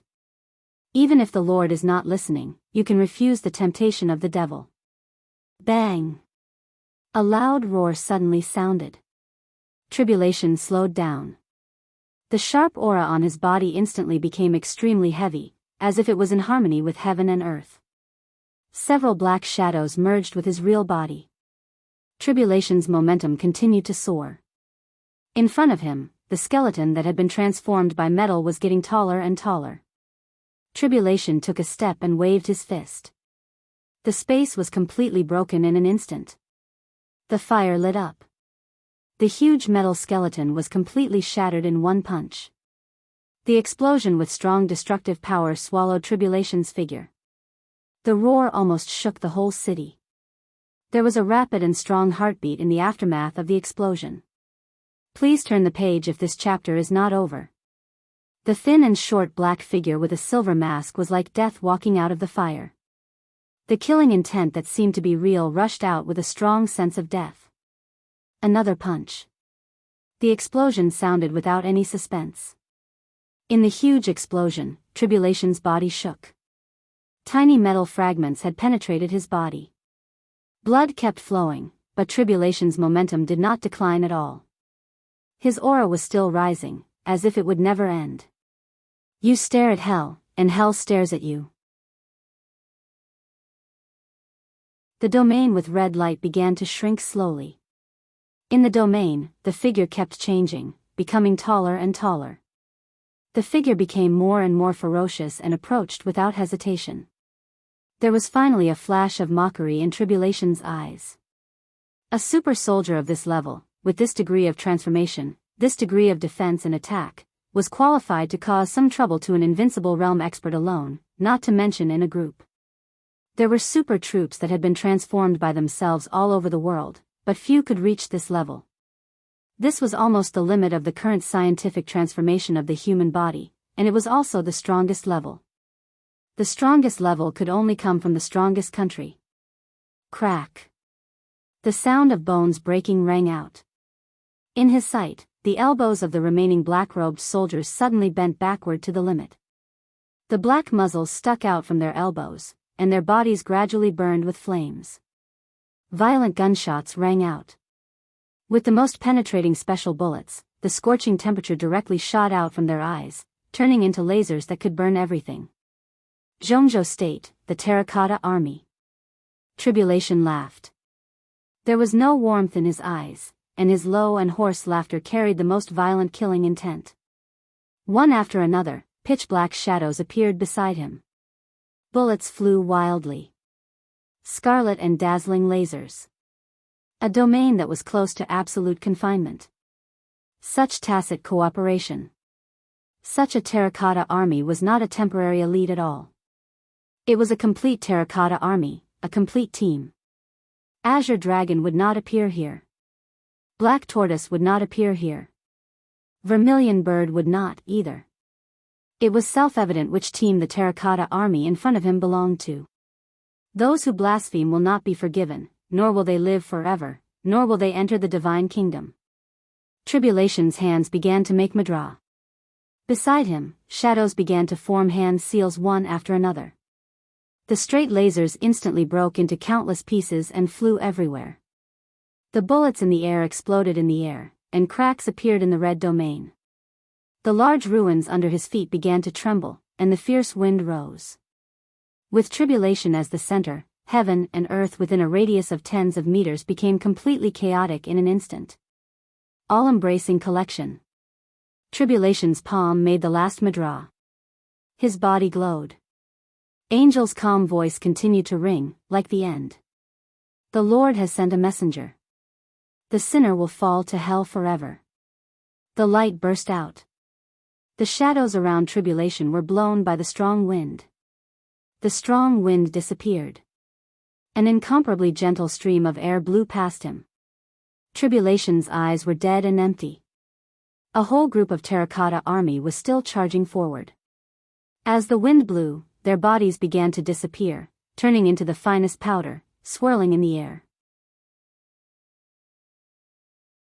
In front, the blazing white fire had completely swallowed Angel. Arceus stood high in the sky and looked down at him, his face full of rage. Tribulation glanced at him, stepped forward, and whispered, "I'm here to pick you up." End of this chapter. Bookmark for easier reading.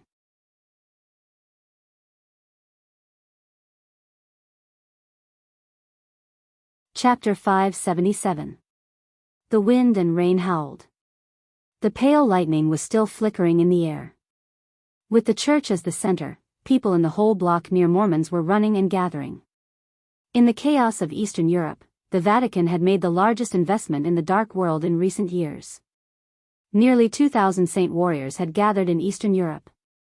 Under the leadership of Arceus, this was a force that was enough to make the dark world tremble.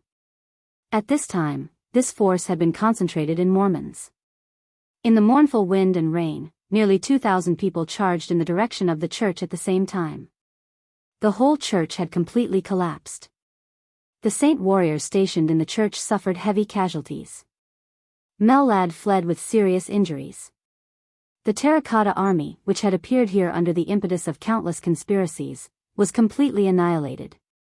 The wind and rain were messy and erratic. Above the church, the blazing white flame burned and danced in the wind and rain. It seemed to be the most holy and pure color in the whole night sky. The flame completely wrapped Angel and was getting closer and closer. Her white dress began to deform slightly in the flame, straightened, and finally became hot. The hem of the dress began to burn. This time, Tribulation and Angel were no longer separated by tens of thousands of miles. They were no longer separated by a vast sea of mountains. There was no faith between them that prevented them from holding hands. What stood in front of them was no longer the world that had been cruelly cut off. Instead, there was only Arsis and this ball of fire. Crack, Tribulation moved straight forward. Dense sounds came out of his body, like the sound of bones breaking.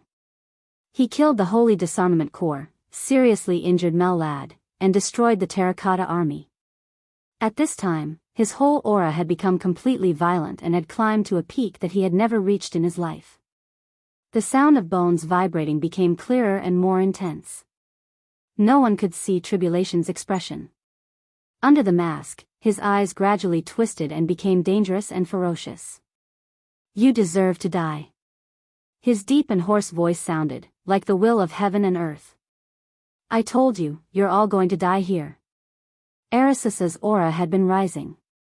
The medicine that Mel-Lad had given him had been fully exerted in his body at this time. The domain belonging to the peak of the invincible realm continued to gather around him, and finally turned into a miniature domain with a radius of only a few meters.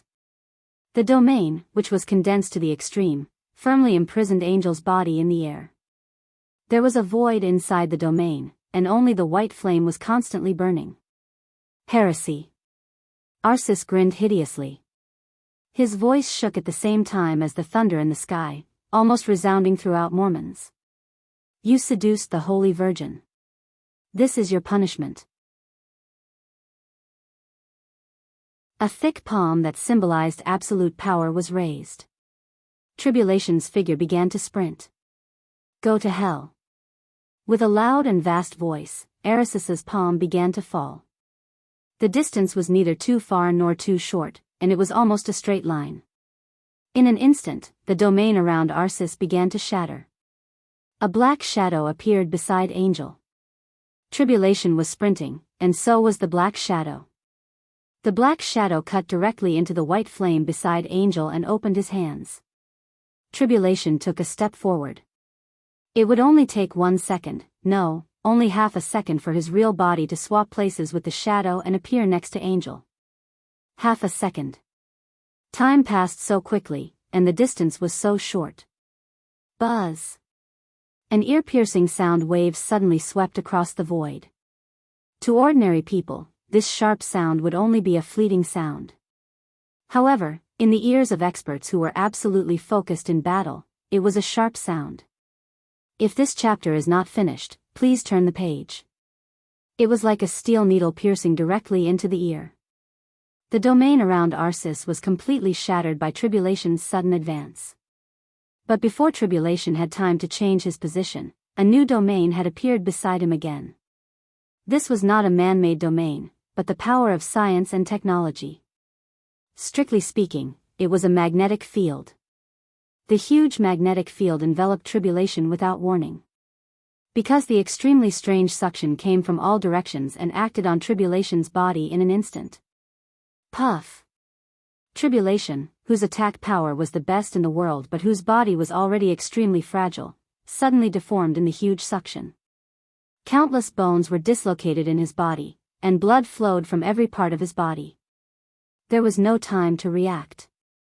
As soon as the magnetic field appeared, Tribulation was seriously injured. In a very short period of time, all that was left in front of Tribulation was the silver disc that suddenly appeared in front of him and was spinning wildly. The silver disc was extremely three-dimensional, less than 1 meter long. As it rotated at an extremely high speed, all the wind and rain around it were repelled by it. The pure magnetic field completely acted on Tribulation's body, making his footsteps that were about to step out completely stiff. Anyone who had a certain status in the dark world or knew Zhongzhou State very well would not be unfamiliar with the disc in front of them. This was a luxury that the whole dark world dreamed of, and its status was even second only to murderous weapons. This was the combination of cutting-edge materials and cutting-edge technology. The so-called disc had a name that was famous in the dark world. For spirit's armor of Zhongzhou state, white tiger armor. It was different from the silent concealment and camouflage of the azure dragon armor. It was also different from the exaggerated penetration and lethality when the vermilion bird armor transformed into the string of a rainstorm. The white tiger armor was also a piece of clothing, but this disc was its real fighting posture. Its greatest function was the magnetic field in front of it, which was absolute confinement and suppression. The white tiger armor imitated the domain of the invincible realm. For any expert below the invincible realm, it was a nightmare. Tribulation's current combat capability was at the peak of the invincible realm, but his body was not even as good as an ordinary half-step invincible realm expert. His extremely fragile body directly suffered unprecedented damage in the magnetic field that suddenly appeared. Mel Lad. General Shang of 9 Serenities in Zhongzhou State. 2 disciples. His Majesty, who had been hiding in the dark, finally showed his fangs again. Compared to Mel Lad, the magnetic field of the white tiger armor was the most fatal killing move for Tribulation in this state. The magnetic field couldn't kill Tribulation, but it slowed down Tribulation's body for a moment. Everything in the world often had 2 results in an instant. Tribulation didn't change his position with the black shadow. His body suddenly fell down in a violent and dense crisp sound. Erisis's palm fell on Angel's head. Absolute power, a full blow. Get out. Ah. No. Under the wind and rain, a wail like that of a wild beast that had completely lost its mind suddenly sounded. The majestic and fierce voice of General Abysmal kept ringing for a moment. Situ Wanjia, do you know that Zhongzhou State has? Get out. Tribulation's falling body suddenly stopped. Thick darkness spread out. In an instant, there were black shadows everywhere under the night sky. Countless black shadows filled the magnetic field, and the huge darkness suddenly covered the disk. Bang! The incomparably strong white tiger armor suddenly shattered. General Abysmal's old and stunned face appeared for a moment. Tribulation's body rushed over. Shang's figure suddenly disappeared on the spot. Countless blood, pieces of flesh, broken bones, hair, and brains fell from the sky. The darkness was whistling. Blazing white fire. This chapter is not over. Please turn the page. The flames were burning fiercely. Under the huge force, Angel's body suddenly fell. The flames around her suddenly surged, extremely fierce. The custom-made white dress turned into dust. Angel's body began to disappear in the flames, bit by bit. Bright and dim, between life and death. The blazing white flame dimmed for a moment. Angel, with a ferocious knife wound on her face, glanced at Tribulation in a trance. Thousands of words, deep feelings, vows of undying love, and unswerving love were so small in the face of death. But Angel's final will rushed out at the moment of life and death. Their eyes met in the moment of life and death. The surrounding heaven and earth instantly changed color. The darkness began to disappear gradually. The wind and rain stopped. The sun appeared in the polar night, and the whistling cold wind began to warm up. The flat and soft ground extended forward, and at the end was a sea. The sea was vast, and the mountain vaguely appeared in the line between the sky and the sea. The sun of the North Island jumped under the cherry blossom tree, and the cherry blossom petals flew in the air, danced, and fell. A young and inexperienced yet incredibly pure girl walked toward her. Are you from the North Island? Oh, Zhongzhou State. I haven't been there yet. My name is Ariel, from Metalos. You like cherry blossoms, too? You can take me with you. Can we really meet again? I'm sorry, countless cherry blossoms fluttered and almost covered the whole sky. The holy girl got closer and closer. Her voice sounded as if it was far away. Take me away. Tribulation stood quietly in this world. He watched her figure approach him, open her hands, and then gradually melt. With a fragrance, she melted in his arms. The world began to dim. The ocean was roaring. The warmth gradually became cold. Darkness came. The wind and rain gradually subsided. But the cherry blossoms all over the sky were still fluttering. Tribulation raised his head in a daze. In front of him was Arsis, who was exuding monstrous killing intent. Shang's broken body fell. There was a cherry blossom tree beside him. Reality and illusion began to converge at one point. The silver-white flame in the air had begun to dissipate. Angel had disappeared. Only countless fine ashes fell along with the rain, incomparably gentle, incomparably sentimental, as if it was the final farewell. She didn't have time to say anything to him. She didn't say anything. Tribulation's body fell to the ground. He reached out his trembling hand, trying to touch the ashes in the air. The cherry blossoms fell in front of him, covering everything. His trembling eyes and trembling hands gradually became stable. Tribulation watched quietly. Time seemed to pass in a flash, but also like 1,000 years. In the near-eternal haste, the warmth gradually began to disappear. The sky over the cherry blossoms dimmed silently. The last cherry blossom fell in front of him, fell, and disappeared, leaving no trace. Tribulation was motionless, silent as a statue. The world was empty. All the warmth in his heart began to disappear with the falling cherry blossoms, leaving no trace. Far and near, countless saint warriors began to gather and rush over. Tribulation moved his body. The whole world, the whole world, the whole city. There was no more concern in front of him, only the enemy. Tribulation's body trembled. He laughed miserably. End of this chapter. Bookmark for easier reading.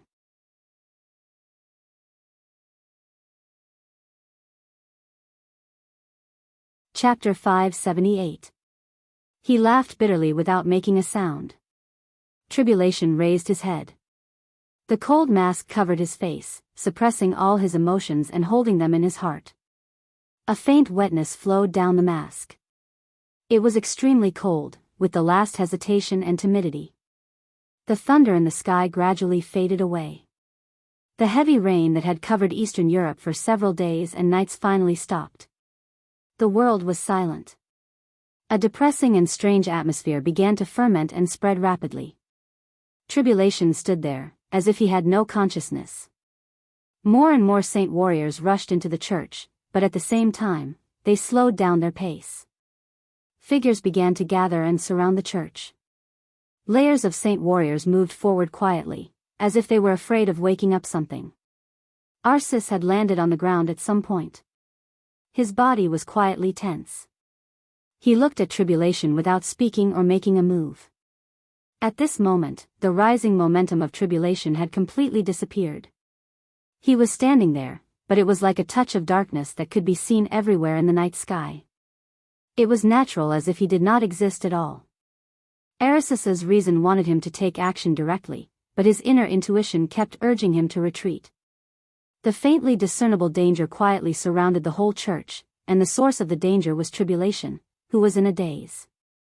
The sun and darkness coexisted in the sky. Reality and illusion seemed to have completely merged together. The temperature was so cold.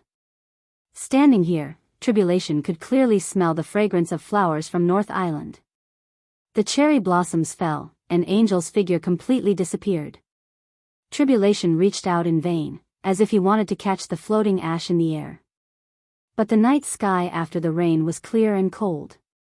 The world seemed transparent and so fragile that it made people desperate. There was nothing left. After all, there was nothing left. The past came like a tide and went away with the wind. Tribulation had thought of many possibilities and fantasized about charging many times. The two young men and women, who had met for a short time but had made their souls intertwine, met again. They either loved each other and killed each other with a clear distinction between life and death, or told each other affectionately, or had no choice in Jianghu, or, these fantasies had appeared in Tribulation's mind again and again. However, as time passed year by year, in the long time that could almost make people let go of everything, they had never seen each other again. Until this year, until tonight. There was no clear distinction between life and death, no affection, and no helplessness. The man and woman who missed each other didn't even have time to say a word after many years of separation. Just a glance. Life and death had so cruelly separated them into two different worlds. Tribulation's heart was completely empty, and there was only despair. I can't take you anymore. Tribulation's voice was erratic and weak. As the night breeze blew past, it seemed to carry the floating ashes with it. Tribulation took off his mask. The mask, which was mixed with many special alloys, turned into dust in his hands. His face was deathly pale and lifeless, carrying countless joys and sorrows. It was extremely miserable. He slowly turned around and looked at Arsis. Why? At this moment, Arsis almost instinctively wanted to turn around and escape. The malice and danger that had always lingered in the night almost turned into a substance and shrouded him. The murderous intent that filled the sky seemed to be emitting a wild laughter filled with the smell of blood. It was like a nightmarish strangeness and coldness that entangled him crazily. Tribulation's eyes were dark. But Arsis saw countless life and death in his eyes. There was sunlight, darkness, cherry blossoms, and the sea in those eyes. In the end, they became dark and empty. Tribulation didn't realize that he had changed. All the changes had long been meaningless. He wanted to become stronger just because he wanted to enter the Holy Land and bring his woman out of the most heavily guarded place in the world. Now he might have been able to do this, but the woman he wanted to bring back had become a handful of ashes in the air. All the reality had become an illusion. Tribulation tilted his head. Tilting his head, he looked at Arsis and said softly, "Speak." His voice was so weak, so weak. Arsis suddenly took a step back and roared, "Heretic, this is what you deserve." He raised his arm and suddenly said, "Kill. Kill him." The saint warriors surrounding Tribulation were getting closer and closer. With Arisis's roar, countless saint warriors suddenly roared and rushed directly to Tribulation. Lightning, raging fire, icicles all over the sky, and cold wind whistled at the same time. Tribulation's figure was distorted. There was no shadow around. His whole person had completely turned into a shadow. Tribulation's arms, legs, and head were all twisting, becoming invisible and intangible. The extremely dense darkness roared with death. There was a bloody light in the darkness. All the raging fire and lightning disappeared completely in an instant. Amidst the extreme silence, death sneered as it covered life. Blood fell like heavy rain. Pieces of flesh and blood flew high into the sky. There was only flesh and blood. The darkness roared for only a moment, but the flesh and broken bones that had been cut off had already fallen in the air. The large pieces of flesh and blood were so dense that people couldn't even tell which part it was. The black shadow passed through the dead crowd and appeared in front of Arsis. Then it came behind him. This black shadow appeared in Arisis's consciousness. The sharp pain had suddenly spread all over his body from his back. Blood burst out behind him. An ordinary short knife had cut open his skin and torn a large piece of flesh and blood. Arsis opened his mouth, but before he could roar, his chest had already collapsed under the tremendous force. The roar turned into a spurt of blood, and the extremely blurred and distorted figure dragged his body and smashed it into the ruins on the ground. The whole ground shook with a loud bang, and countless smoke and dust rose. The black shadow kept changing. It didn't dodge, but attacked all the way. Unimaginable power with absolute explosive force fell on Arsis at the same time. Countless saint warriors were still charging forward. At the moment of the loud noise, they subconsciously turned their heads. Before the sound in that direction had died away, Arsis had been hit in another direction. Arisis's mind was completely blank. At this moment, he finally confirmed that it was not because Tribulation's body had turned into a ghost and could completely twist. It was because it was fast. Tribulation was too fast. This kind of speed had completely exceeded the reaction speed of the human body in an instant. Arsis wanted to fight back, but countless attacks fell on him, and he couldn't realize what the other party was doing. Because he couldn't see clearly. Countless attacks broke out at the same time. Erissus's physical injuries continued to worsen, but he just couldn't see what tribulation was doing. It wasn't until this moment that Arsis felt panic in his heart. Tribulation was an assassin. To some extent, Rothschild's martial arts were also inclined to this kind of speed and explosive assassin's way. As an old enemy, Arsis was completely an expert in dealing with this kind of opponent. He had fought with Paul of Rothschild, and Paul's combat capability was already at the peak of the invincible realm in King Tong's domain. But Paul in that state was completely inferior to the current tribulation. He was far inferior. If it was a competition between the so-called top assassins, even if Paul stood in King Tong's domain, it would be difficult for him to hold on for 10 seconds in front of the current tribulation. This was no longer the peak of the invincible realm. In the whole dark world, no one knew that after Wang Tianzong, it was not deity of the purgatory of heaven capital, Lin Fengting, or Li Tianlan, who was most likely to become the chosen one, who had crossed the threshold of the peak of the invincible realm. It was tribulation. Half step to the chosen one. The black shadow was howling fiercely. The darkness kept surging. Erissus's huge body was completely in tribulation's belt. He kept moving. He didn't dodge. There was no way to dodge. He was being beaten, and he could only be beaten. Countless forces were surging and attacking his body. At this moment, the speed at which his body was sent flying by tribulation had almost exceeded the speed at which he burst out with all his strength at his peak. The ruins of the whole church kept shaking. The solid statue, the collapsed hall, the thick pillars, the messy crowd, and the attacks were everywhere. Wherever the black shadow passed, anything that stood in front of him was directly smashed in an instant. Blood sprayed all the way. Erissus's consciousness finally made him let out a roar, but the roar was instantly drowned out. It became weak and miserable. The strongest domain of the invincible realm of the church seemed to appear for a moment, and then it was broken in an instant. The crowded crowd of saint warriors was affected by the one-sided battle and instantly turned into blood and minced meat all over the ground. Thick blood fell from the air, with a mass of blurred flesh and blood. One of Erissus's eyeballs was dug out by tribulation and thrown to the ground. But when the scream rang out, Erissus's figure had already appeared in another direction. There was no mighty change in the sky and earth when the experts at the peak of the invincible realm fought. There was only an unimaginably fast speed and strength. No one knew if Arsis was fighting, and no one was even sure if he had fought back. The so-called domain, the so-called power, and the so-called number one in close combat in the world were completely crushed in front of the black shadow. Only blood kept flying out, and the screams were continuous. Countless saint warriors crowded uneasily, and finally stopped in the increasingly miserable and frightened screams. Everyone had a blank look on their faces. It seemed that no one had ever thought that Saint War Angel Arsis, who had supported the development of the Vatican for many years, would be treated like this one day. Fighting? This was a complete torture. Arsis finally gave up the intention of fighting back and began to run away with all his strength. He didn't even care about what was in front of him and behind him. He was running like a headless shadow. The black shadow had always been around him. Blood fell from the air. In the scream from high to weak, thick fingers with blood fell to the ground. Hair, eyeballs, teeth, and arms. One by one, the parts were thrown down from the air.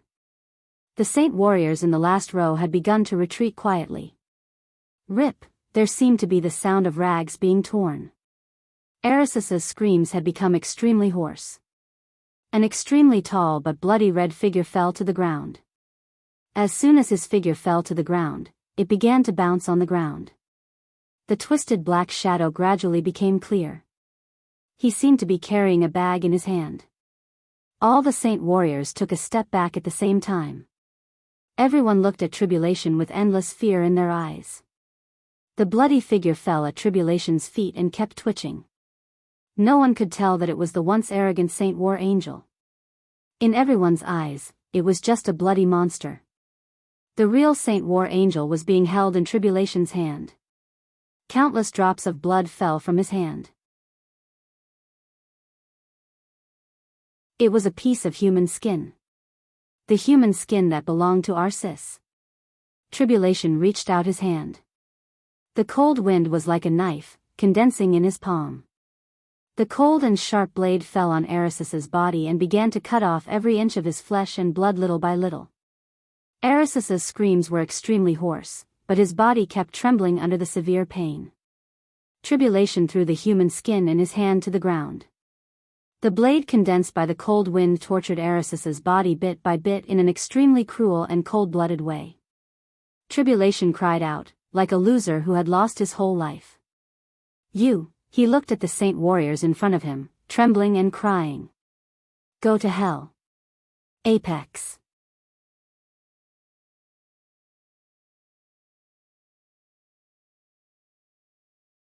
Chapter 579.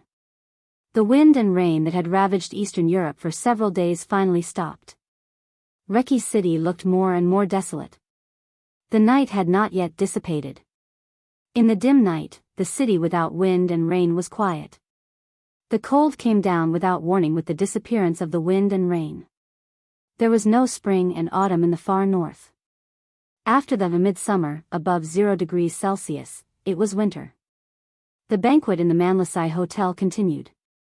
That night, dozens of wealthy families in Eastern Europe gathered here. Behind the huge transfer of interests represented the changes of the situation. This was an incomparably huge stage.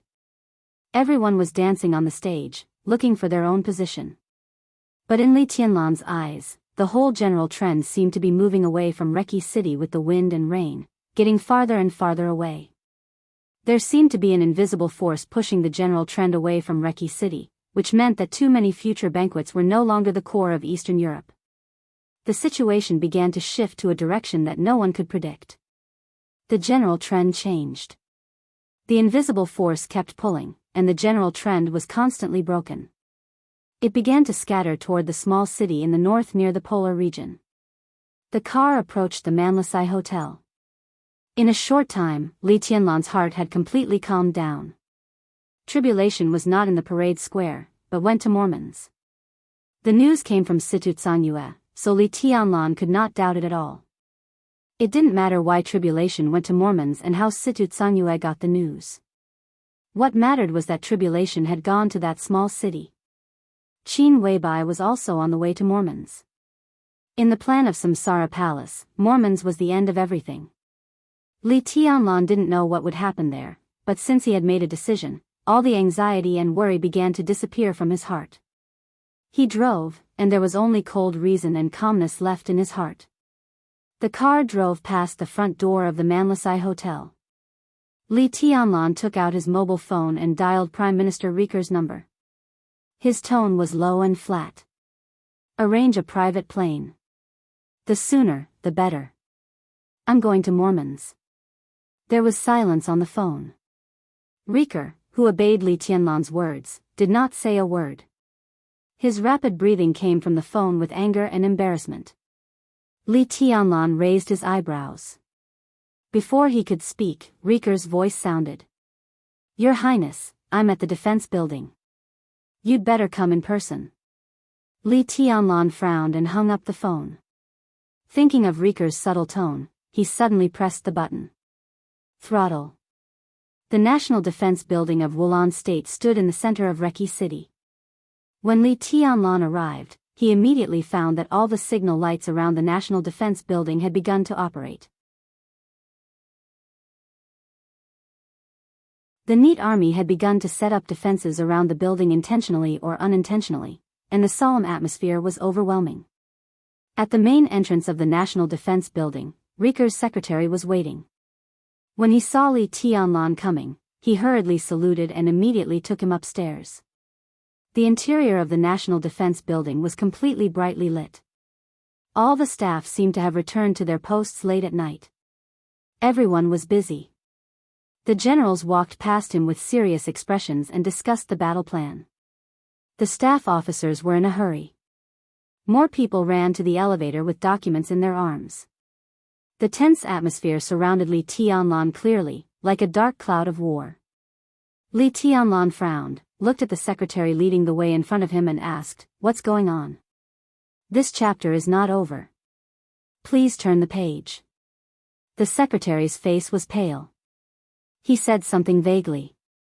He was distracted and his words were in a mess. Li Tianlan vaguely heard words such as snow country, polar bear, war, and so on. Moreover, his Chinese was too stiff. Even with limited information, Li Tianlan found it extremely difficult to understand. The two quickly approached the elevator closest to the main entrance. Several staff officers saw Li Tianlan and gave way without hesitation. The elevator went all the way up and finally stopped outside the conference room on the 7th floor. Li Tianlan narrowed his eyes, walked out of the elevator, and directly pushed open the door of the conference room. The conference room was already crowded. Prime Minister Rieker was standing at the front of the conference room, staring at the screen in front of him in silence. Several high-level officials of Wulan State, Tostel, the current patriarch of Rekvia, Qin Dongchao, the patriarch of the Qin clan, General of 9 Heavens of Zhongzhou State, Li Wangsheng, Lin Yuxian, and Dongqing Rushi, who was a little confused and weak, all gathered in the conference room. Seeing Li Tianlan come in, everyone stood up. Before Li Tianlan could speak, Rieker, who had been staring at the screen, turned around and said in a hoarse voice, "Your Highness, the real war has come." Li Tianlan, who had been mentally prepared, walked to the main seat and sat down. He said calmly, "What's the specific situation?" Rieker glanced at Tostel.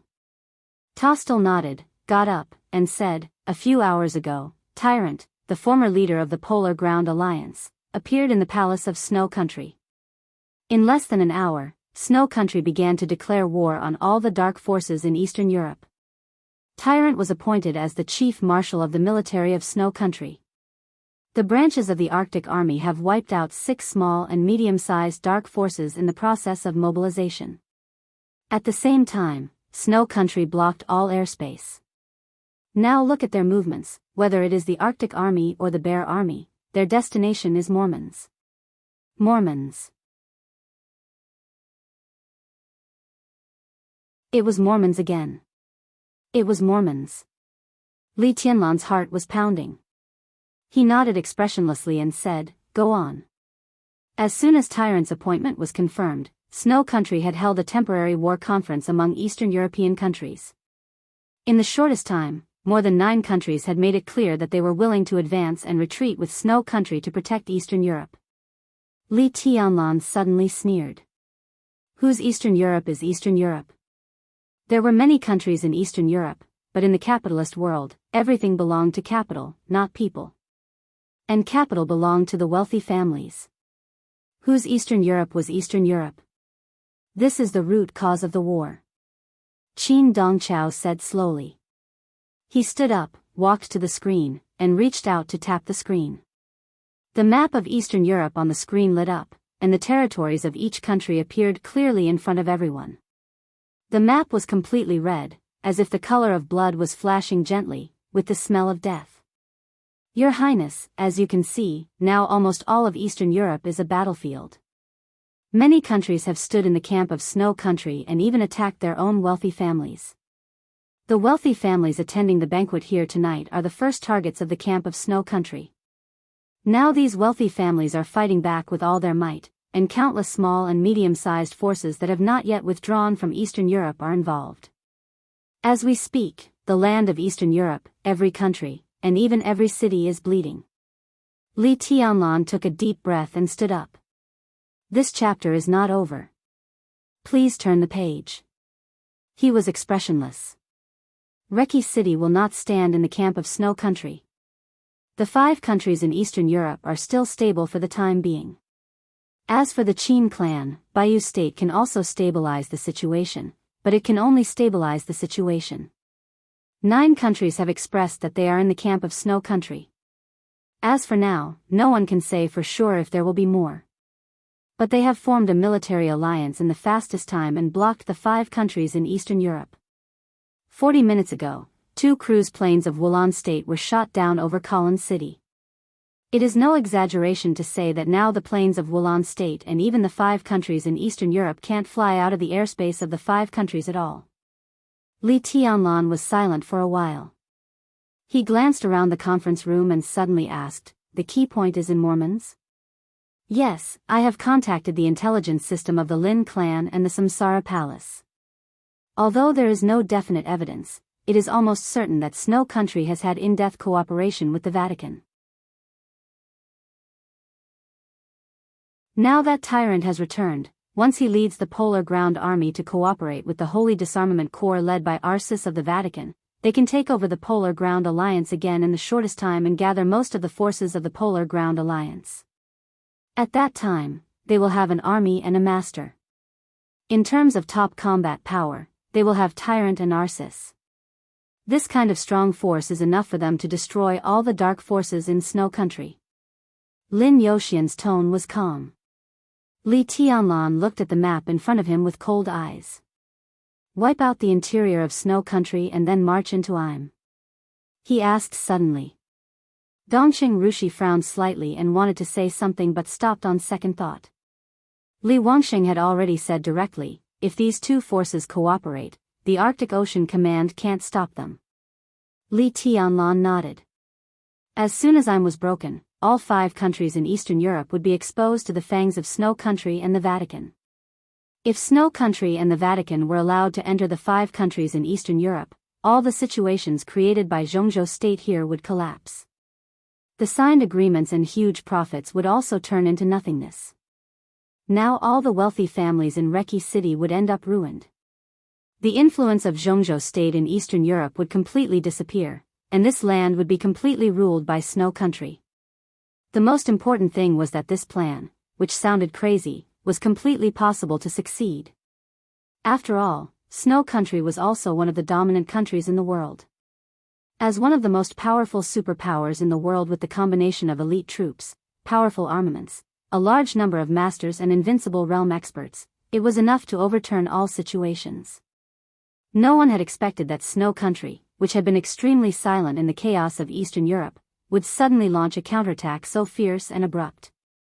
The good situation had become precarious under Snow Country's attack. Snow Country. Mormons, the Vatican, Li Tianlan muttered to himself and suddenly said, "Prepare the car. Let's go to Mormons." With the airspace blocked, the only way to go to Mormons was to drive. The ground was full of battlefields at this time. Lin Yuxian was stunned. Dongxing Rushi opened her mouth. Li Wangsheng and Yi looked at each other. Everyone had helplessness and bitter smiles on their faces. It was easy to find a car. But now that the Snowdance Corps was imprisoned by Wang Tianzong, where could they find people? Everyone was looking at Li Tianlan. In the face of the final counterattack and malice of all of Eastern Europe, Li Tianlan looked extremely calm and said lightly, "When has Zhongzhou state ever been afraid?" End of this chapter. Bookmark for easier reading.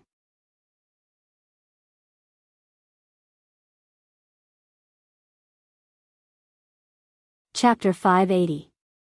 In any war of any scale, having no one available was always the most awkward problem. The Snowdance Corps was full of experts. Li Tianlan originally had elite soldiers everywhere. But when the entire Snowdance Corps was frozen by Wang Tianzong's sword, Li Tianlan's biggest trump card was suddenly abolished. He was still a marshal, but he had lost his own troops. It was a distance of thousands of miles from Reki City to Mormons, and he had to pass through the borders of 6 countries along the way.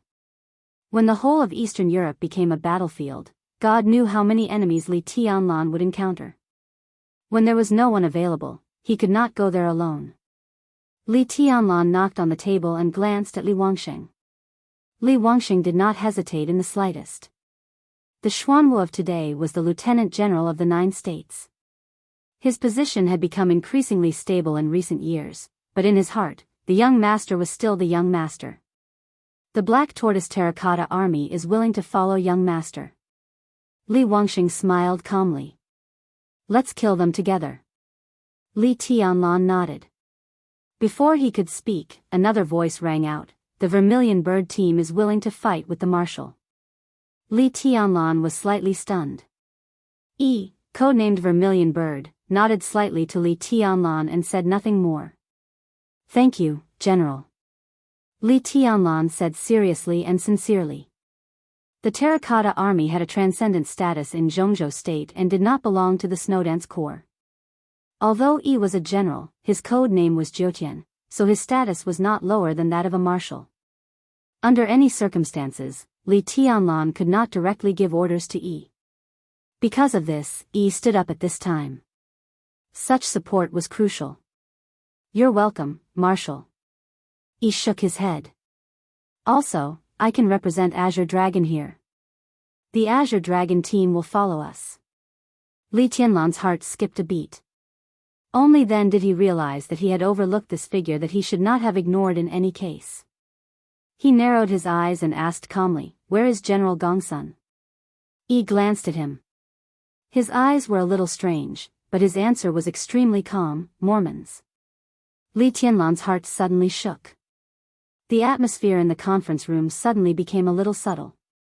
The appearance of the tyrant, the movement of the Polar Bear Army, the war in Eastern Europe. After the storm, the core of the entire Eastern Europe was converging toward Mormons. Now that Gongsun Qi was already in Mormons, did it mean, to some extent, that Zhongzhou State was not completely passive in this sudden chaos? "Marshal, there's something you said just now that I deeply agree with." Yi's tone was calm and steady. "The current situation is indeed terrible and sudden. But have we, Zhongzhou State, ever been afraid?" Li Tianlan suddenly clenched his fists and his eyes fell directly on Qin Dongqiao. Before he could speak, Qin Dongqiao said directly, "Time is short, and the number of people that the Qin clan can mobilize is limited. Your Highness, now the Qin clan can gather about 300 elites in Reki City. These people are now outside the city and can set off with your Highness at any time." Li Tianlan nodded. Beside Qin Dongqiao, Lin Yuxian raised his hand with a wry smile. "Tianlan, I can go with you, but only by myself. Do you understand?" Li Tianlan was confused. "According to my father, I shouldn't have been able to get close to Mormons. But my legs are with me, and he is not there. Of course, I can go. But now I can't do anything to the Lin clan. To some extent, I am no longer the heir of the Lin clan for the time being, and I have no right to mobilize the resources of the Lin clan. This is the will of the new patriarch." He hesitated and still did not tell Li Tianlan who the new patriarch of the Lin clan was. "This chapter is not over. Please turn the page. She revealed her will, she doesn't want you to go to Mormons." Li Tianlan looked at Lin Fengting and was silent for a long time. It was not until this moment that he vaguely understood something. Why did the gradually frozen relationship between the Qin clan and the Lin clan become harmonious?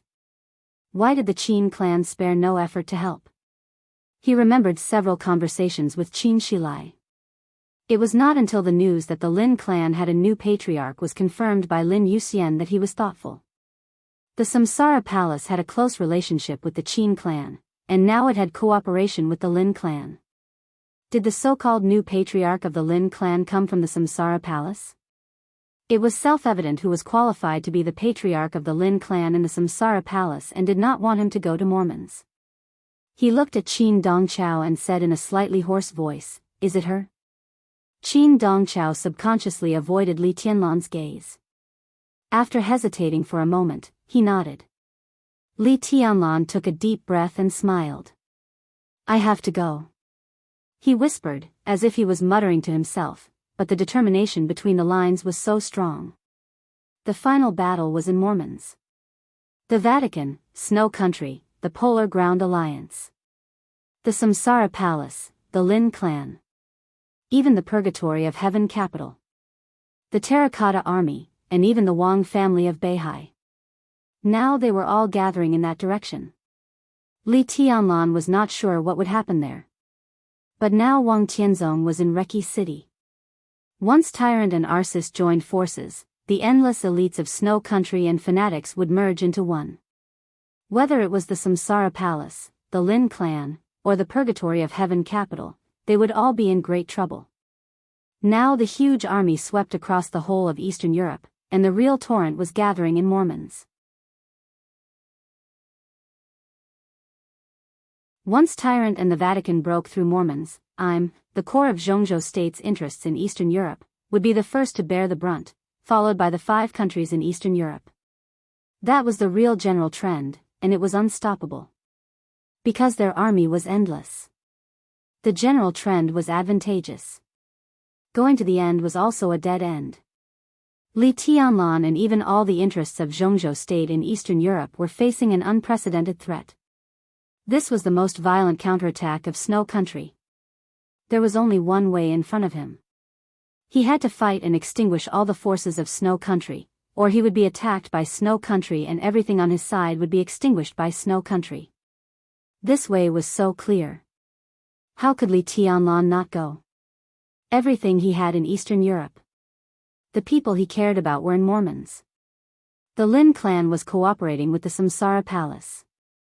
The Lin clan stood aloof from the world. The master of Samsara Palace said that she wanted to make an end with the Wang family of Beihai, but the entire Samsara Palace was already in a state of half-collapse. Even if all this was completely over, the Lin clan and the Samsara Palace would not get anything. But they were fighting desperately. For what? Or rather, for whom? Li Tianlan's brain suddenly became dizzy.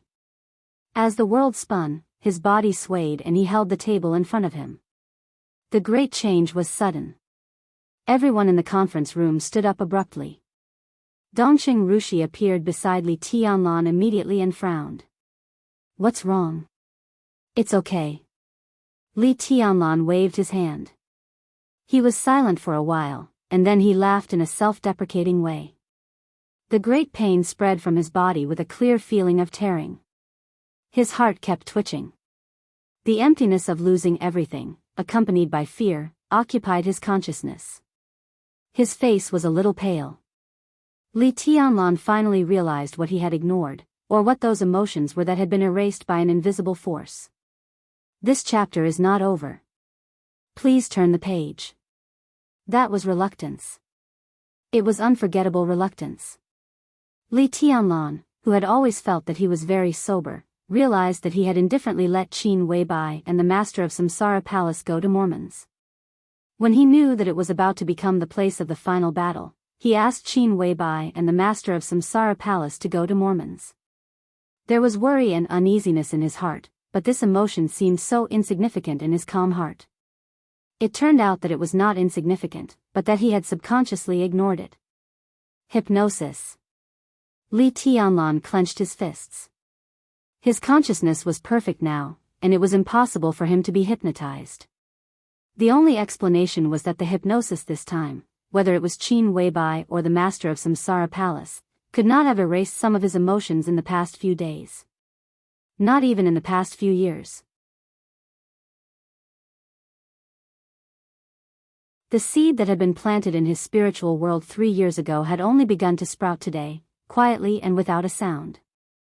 Li Tianlan's body trembled slightly, and he slowly straightened his body. All the weakness and fear completely disappeared in his heart. In an instant, the awe-inspiring sword intent began to surge in the conference room. Li Tianlan stood up and walked to the screen.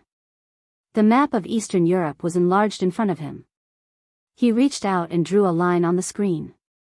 Starting from Reki City, he rushed out of Wulan State, out of Ra State, out of Oga State, through all the way to the Longji border, through the hinterland of the Eisen Federation, into Snow Country, and straight to Mormons. This meant a journey of thousands of miles in reality. At this time, no one knew how many war zones and battlefields there were. Li Tianlan drew it little by little, and it was a straight line. At all costs. In the power and sword intent that filled the conference room, everyone felt crazy. Your Highness, Snow Country is not to be trifled with. Rieker stood up and said seriously. Snow Country was not to be trifled with. This was an international consensus. The country with the largest territory in the world would rather have its own economic order close to collapse in order to maintain its extremely powerful military strength. To a certain extent, it could even be said to be a model of militarism. Now that Snow Country had declared war on all the dark forces, it was enough to prove their strength. This was no longer a conflict in the dark world. This was a war. And Snow Country was one of the countries with the strongest war power and war potential in the world. I know. Li Tianlan looked at the map in front of him. Everyone knows that Snow Country is not to be trifled with. But after so many years, it seems that many people have forgotten that the Li family is not to be trifled with. He stared deeply at the map of Eastern Europe in front of him, his eyes sharp and ferocious. Eastern Europe. This land, which had been trampled by the Li family in the past, seemed to have forgotten the sharpness of the Li family and the awe they should have. He stared at the vast territory of Snow Country, and his whole mind had flown to Mormons. His real reluctance and future were there. The Snowdance Corps was imprisoned by a sword. So he was no longer a marshal. But Li Tianlan was still Li Tianlan. Today, he had Li Wangsheng, Lin Yuxian, Yi, and the elites of the Qin clan by his side. Even if he had nothing by his side and was alone, he still had confidence in himself. He dared to fight his way through alone. In troubled times, Zhongzhou state was not afraid. When had the Li family ever been afraid of anything? He slowly turned around and said calmly, "Let's go." End of this chapter, bookmark for easier reading.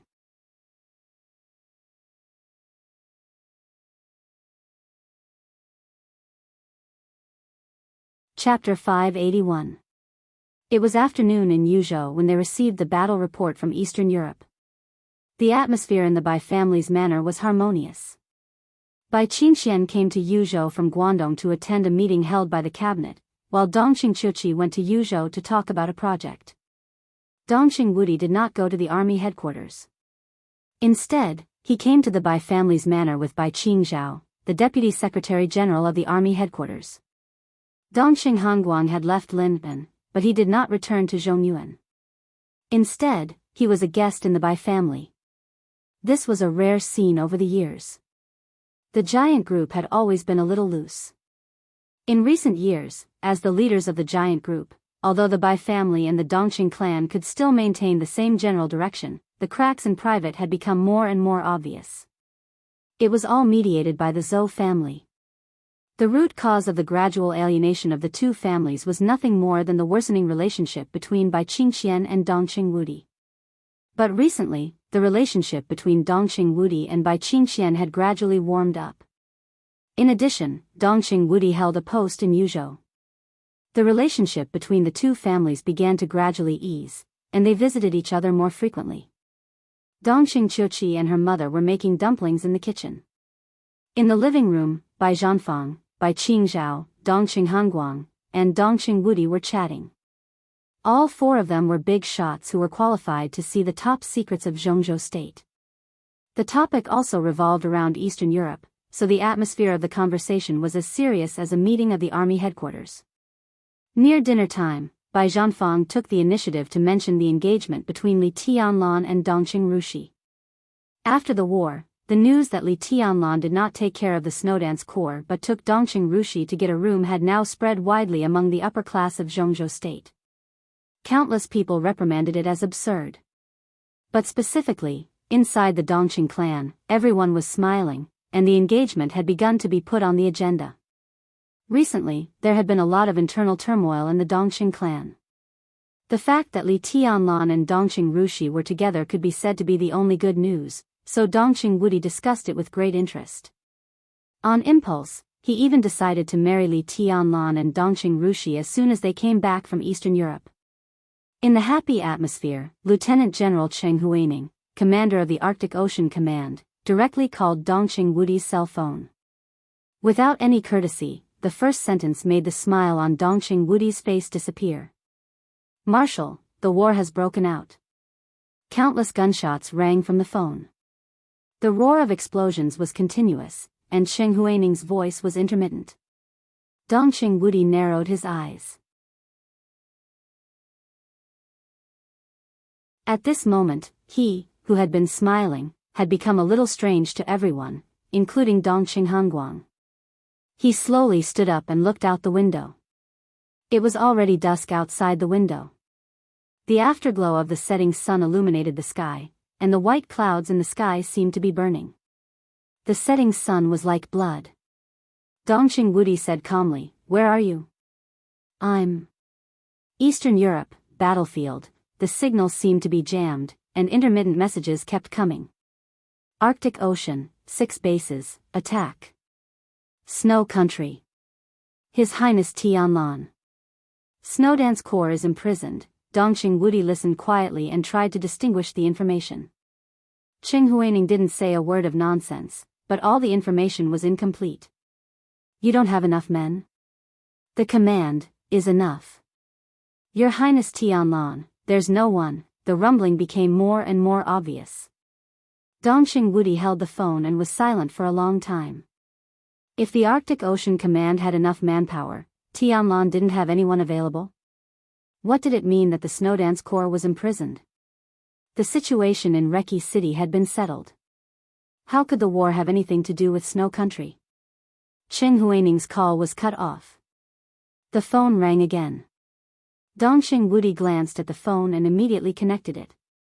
Mr. President. Wudi, something happened in Eastern Europe.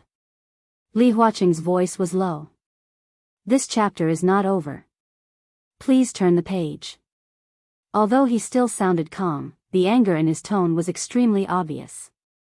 Before Dongxing Wudi could speak, he had already said directly, the Heavenly Sword has imprisoned the entire Snowdance Corps in the parade square. Tyrant has returned and officially joined Snow Country. Now there are battlefields everywhere in Eastern Europe. Snow Country mobilized nearly hundreds of thousands of troops overnight. The most elite polar bear was led by Tyrant to Mormons, and other troops began to expel all hostile forces. Tianlan set off for Mormons half an hour ago. There were less than 500 people around him. Snap! The special mobile phone was crushed by Dongxing Wudi in an instant. Dongxing Wudi's expressionless face was already livid. No one could have imagined that Eastern Europe, which had been settled, would be in such chaos overnight. The Arctic Ocean Command was under attack. The Polar Bear Army went straight to Mormons. Hundreds of thousands of troops of Snow Country wreaked havoc in Eastern Europe, and there was smoke everywhere. Under such circumstances, would Li Tianlan fight to Mormons with only a few hundred people? But when the Snowdance Corps was frozen, it was not bad for Li Tianlan to gather hundreds of people. The Arctic Ocean Command had no time to care about other things. Even if Qing Huaining still had the strength to spare, he did not dare to support Li Tianlan at this time. It was not that he could not, but that he did not dare. After all, he was parachuted in and did not have a good control over the more than 100,000 troops of the Arctic Ocean Command. More than a month could not even let him sort out the internal relations. In his view, the Arctic Ocean Command could be said to be the direct line of the Wang family of Beihai. Wang Tianzong froze the Snowdance Corps with a sword. At this time, how could Qing Huaining dare to transfer the military power of the Arctic Ocean Command to Li Tianlan? Dongxing Wudi took a deep breath. His unusual movements had attracted everyone's attention. The living room became solemn. Finally, Dongxing Wudi held out his hand to Bai Qingzhao. Mobile phone. Bai Qingzhao handed the mobile phone to Dongxing Wudi and said, "What's the matter?" Dongxing Wudi lowered his head and dialed Li Huaqing's phone again.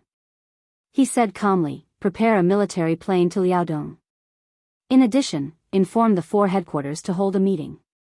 Send the order for all the Black Army of the Border Control Corps to be ready for battle." He looked at his watch and said lightly, "In 3 hours, we will march into Snow Country." Dongxing Hongguang suddenly stood up. "Wudi, what's going on?" "There are changes in Eastern Europe." Dongxing Wudi rubbed his temples. "I don't know a lot of things for the time being, but Tyrant returned and Snow Country began to be restless. Now the whole of Eastern Europe has become a battlefield. The specific news should come back soon. Dad, time is running out. I'll go to the headquarters of the Black Dragon Army first." He paused and continued, "Don't worry, Zhongzhou State is fine, and so is Tianlan. Nothing will happen." Snow Country? Dongxing Hongguang's eyes were a little cold. Dongxing Wudi suddenly sneered. "It's no big deal. The Arctic Army and the Bear Army? 10 years ago, 30,000 elites were chased by 3,000 people of my Thunderbolt battalion for nearly 600 miles and even lost their flag? How can they be called elites? Boundless murderous aura surged out of him. Dongqing Wudi's eyes turned blood red. He got up and walked out of the door, saying calmly, I'm going to destroy Snow Country. Reki City, Parade Square. Tens of thousands of elites of the Snowdance Corps were still motionless. In front of Li Huaqing, Wang Tianzong, who was condensed by sword energy, had quietly disappeared. Li Huaqing's expression gradually became cold. As soon as the news of the chaos in Eastern Europe reached his ears, he did not rush to the defense building of Wulan State, because he knew it was meaningless. In fact, he came to Wulan State as a symbol, and the real influential person was Li Tianlan. So Li Huaqing stayed here, hoping to influence Wang Tian. This chapter is not over. Please turn the page. Indulgence. But now it seemed that all his efforts had completely failed. Is the current situation also in your plan? Li Huaqing asked in a cold tone through the huge and vague sword intent. The next second, Wang Tianzong's voice sounded from afar, extremely clear. Yes. What on earth do you want? Li Huaqing frowned. I've already said it. Wang Tianzong's voice was quiet, without any fluctuation. I want the whole of Eastern Europe. Li Huaqing sneered. Can you get it? Is the current situation in your plan? Tianzong, you're too confident. No one can control everything. In such a situation, even if you control Tyrant and even the president of Snow Country, what can you do? Snow Country has hundreds of thousands of troops, and other countries have countless troops. They are fighting everywhere. No one has a way to retreat. Who else can you control? Who is willing to listen to you? Don't worry. Wang Tianzong said blandly, after today, everything should be over. You can't win. Li Huaqing roared, how many people can the Wang family of Beihai have? Do you want to move the entire Beihai Corps to Eastern Europe? Not only can you not take down Eastern Europe, but you may even ruin everything in front of you. Tianzong, it's still not too late. The 10,000 people in front of you still have a chance to reverse the situation. They can only stay here. Wang Tianzong's voice was firm and indifferent. President, these are the most elite troops of Zhongzhou State. They can participate in any battlefield, but they shouldn't die in vain in this situation tonight. I'm responsible for Zhongzhou State by keeping them here. He paused and continued, as for the Wang family of Beihai. The main reason why the Wang family of Beihai has always been able to dominate the dark world is not how many people we have, but because we have swords. Vaguely, he laughed. My sword is coming. I can feel it. You have swords, Li Huaqing said in an absurd tone. If you have swords, can you compete with the whole of Snow Country and even the whole of Eastern Europe? Wang Tianzong did not answer this question. She was silent for a while and calmly said, Here, Snow Country is not the only country that will declare war. Almost at the same time as Wang Tianzong said this. With Snow Country as the center, the same news spread to all corners of Eastern Europe almost at the same time through countless channels. The Wang family of Beihai, which had been operating in Eastern Europe for many years, almost used all its trump cards at once. Countless news spread quickly. Within Snow Country, a large number of killings started without warning. It belonged to the Wang family of Beihai. After a long silence, the will belonging to the Sword Emperor began to wreak havoc throughout Eastern Europe unscrupulously. Everyone received the news. That was the official notice belonging to the Wang family of Beihai. If you want to take Eastern Europe, every country and city in Eastern Europe, mountains, rivers, grass, trees, senior officials, and people, will be under the sword of Beihai. In the palace of Snow Country.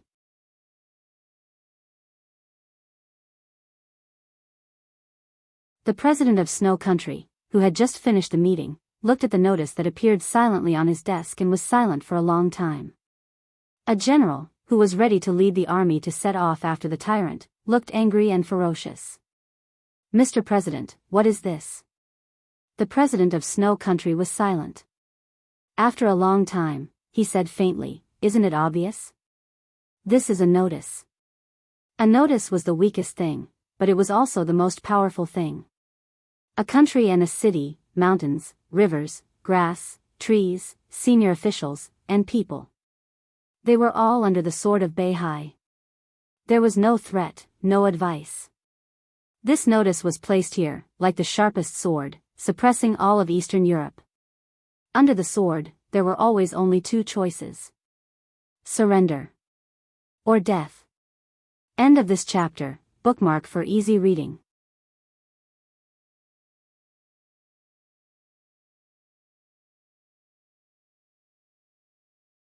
Chapter 582. The darkest part of the polar night was also the time when the killing was the fiercest. The entire Mormons had completely turned into hell. The endless murderous intent pushed blood and death to every corner of the city. The almost crazy killing intent continued to condense. It seemed to have undergone a qualitative change, as if it had condensed the heaven and earth. When the thick killing intent of the night swept over the castle, Deity woke up from his meditation and looked out of the window. It was still night outside the window.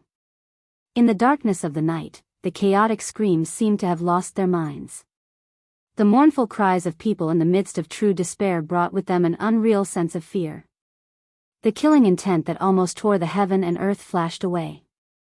Countless screams stopped and then disappeared completely. The surroundings were quiet for a moment. Not far away, chaotic explosions sounded. The roaring and messy gunshots lingered in the whole city, as if it were the end of the world. Deity's eyes gradually became clear. There seemed to be a setting sun in his calm eyes, which was extremely real. Deity's body moved, and the aura that had been restrained to the extreme began to recover slowly. An extremely loud heartbeat suddenly sounded around the castle. Even though it was already very far away, the killing intent in the distance still paused slightly, and then it became more and more frenzied. Deity looked into the distance and felt the killing intent. His eyes were solemn and he was silent. That aura was so violent.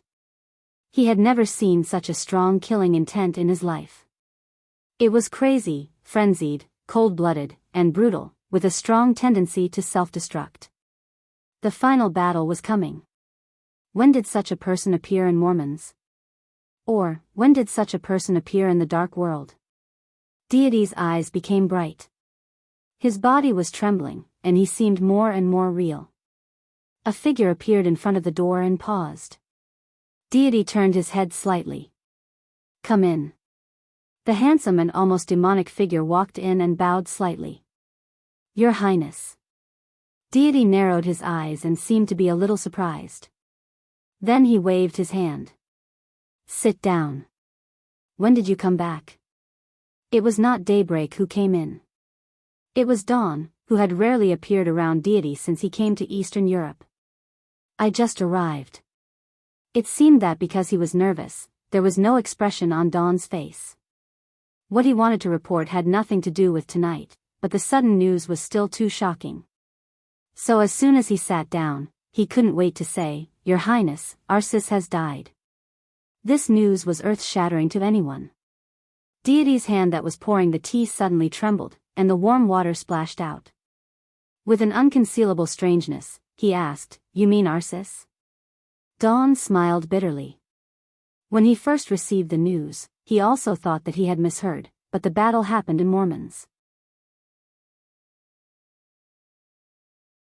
Under special circumstances, it was extremely easy for them to obtain evidence. The evidence was conclusive. Even if this news was unbelievable, it was the truth.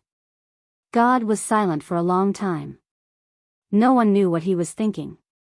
After a long time, his voice slowly rang out, "How is the Pope?" He did not ask who had done it. This question was important, but not as important as the Pope's condition. Aries. The Pope. One of the two pillars that supported the Vatican to stand at the peak of the world had completely collapsed. What would happen to the other one was something that all the bigwigs in the dark world were concerned about. The Pope is missing. In fact, the one outside should be chasing after the Pope. There was excitement and fear in Dawn's voice. Nearly 3,000 saint warriors, the most elite 3,000 saint warriors of the Vatican, are now less than 500. The dead, his voice was a little trembling. None of the corpses are intact. Deity quietly drank a cup of tea. That little guy, he recalled, and seemed to have a lot to say. Finally, he shook his head. Angel is dead. He was not asking, but affirming. Your Highness, do you know who the other party is? Dawn was a little curious. Of course. Deity's tone seemed to be a bit complicated. The little guy who killed Arsis tonight was introduced to martial arts by me. I was very optimistic about him at the beginning. I even valued him more than I did you and Daybreak. He had the chance to join us, but young people. Hey. He shook his head in self-mockery and muttered to himself, when the Vatican wanted to establish the East Asia Diocese, Holy Virgin Angel went to East Island to avoid the internal disputes of the Vatican. I arranged for her to meet tribulation, but the subsequent development was beyond my expectation. They developed too slowly and too fast. I made a lot of preparations, but before I had time to take action, he went to the old man. If not, today would probably be a different ending. Dawn looked at Deity and was stunned for a long time. Then he shook his head with a wry smile.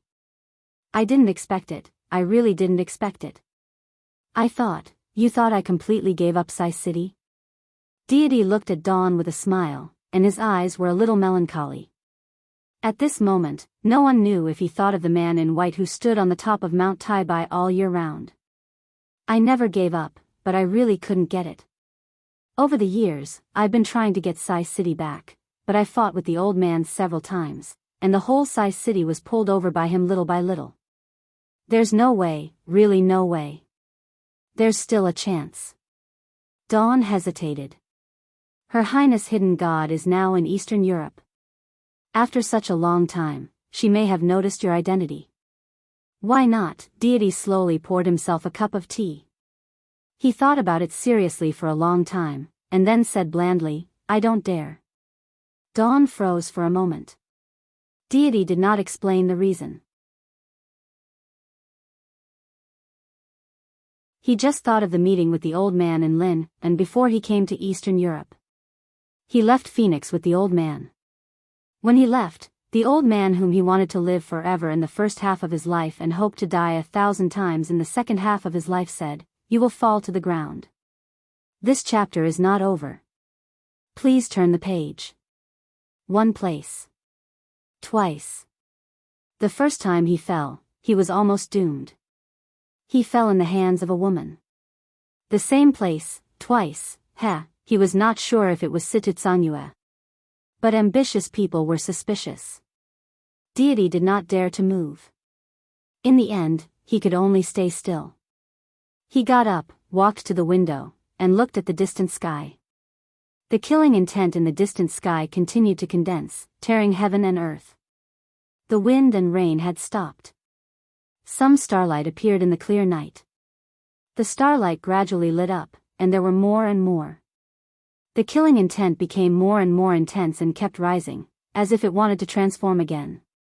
This was the killing intent and aura belonging to the half-step chosen one. But this killing intent seemed to have no end. It was constantly rising, almost crazily. It's close to the real supreme. Deity whispered to himself, amazing talent. Unfortunately, it's the end of the road. He held the teacup and looked down at the tea in the cup. The tea was rippling. Deity's voice was complicated and lost. So am I. This time, it's really the end of the road.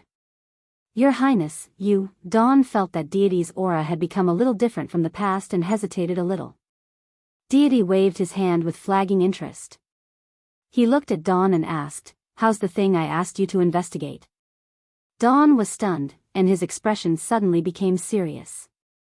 He and Daybreak followed Deity to Eastern Europe. Before the final battle, Dawn had another task. His task was very difficult, but in the chaos, it was not impossible. What he needed to do was to determine the whereabouts of people. But what he needed to determine was the whereabouts of experts of the Invincible Realm. It was not a certain expert of the Invincible Realm. It was the whereabouts of all the experts of the Invincible Realm in the Dark World more than 3 years ago. To be exact, it was the whereabouts of every expert of the Invincible Realm in the Dark World on the days of the final battle of Heaven Capital more than 3 years ago. Dawn naturally knew why, so he investigated very carefully. More than 3 years ago, a few days before the final battle of Heaven Capital, a young man named Huawu, who had never appeared in the eyes of any force in the Dark World, died. He was the son of deity. For more than 3 years, the Purgatory of Heaven Capital, headed by Dawn, had been investigating this matter carefully, looking for any clues. Huawu was just a teenager at that time, but deity's martial arts had made great breakthroughs. The immortality seal could break the shackles of martial arts. At that time, the teenager, who was only 17 or 18 years old, had the strength of the thunder-shocking realm. His martial arts were extremely stable, and he had reached the limit of every realm. Dawn knew how terrifying Huawu was at that time. Although Huawu was not at the peak of the thunder-shocking realm, he was no less than most of the half-step Invincible Realm experts. When they checked the scene afterward, all the signs showed that there seemed to be no power of the Invincible Realm involved in that battle. But the problem was that if there was no power of the Invincible Realm, the other party could not kill Huawu at all. If Huawu wanted to run, no one could stop him unless he was in the Invincible Realm. An absolute super genius died in East Island, which rose in the Purgatory of Heaven Capital. Deity had endured the anger in his heart for 3 years. Huawu definitely died under the power of an Invincible Realm expert.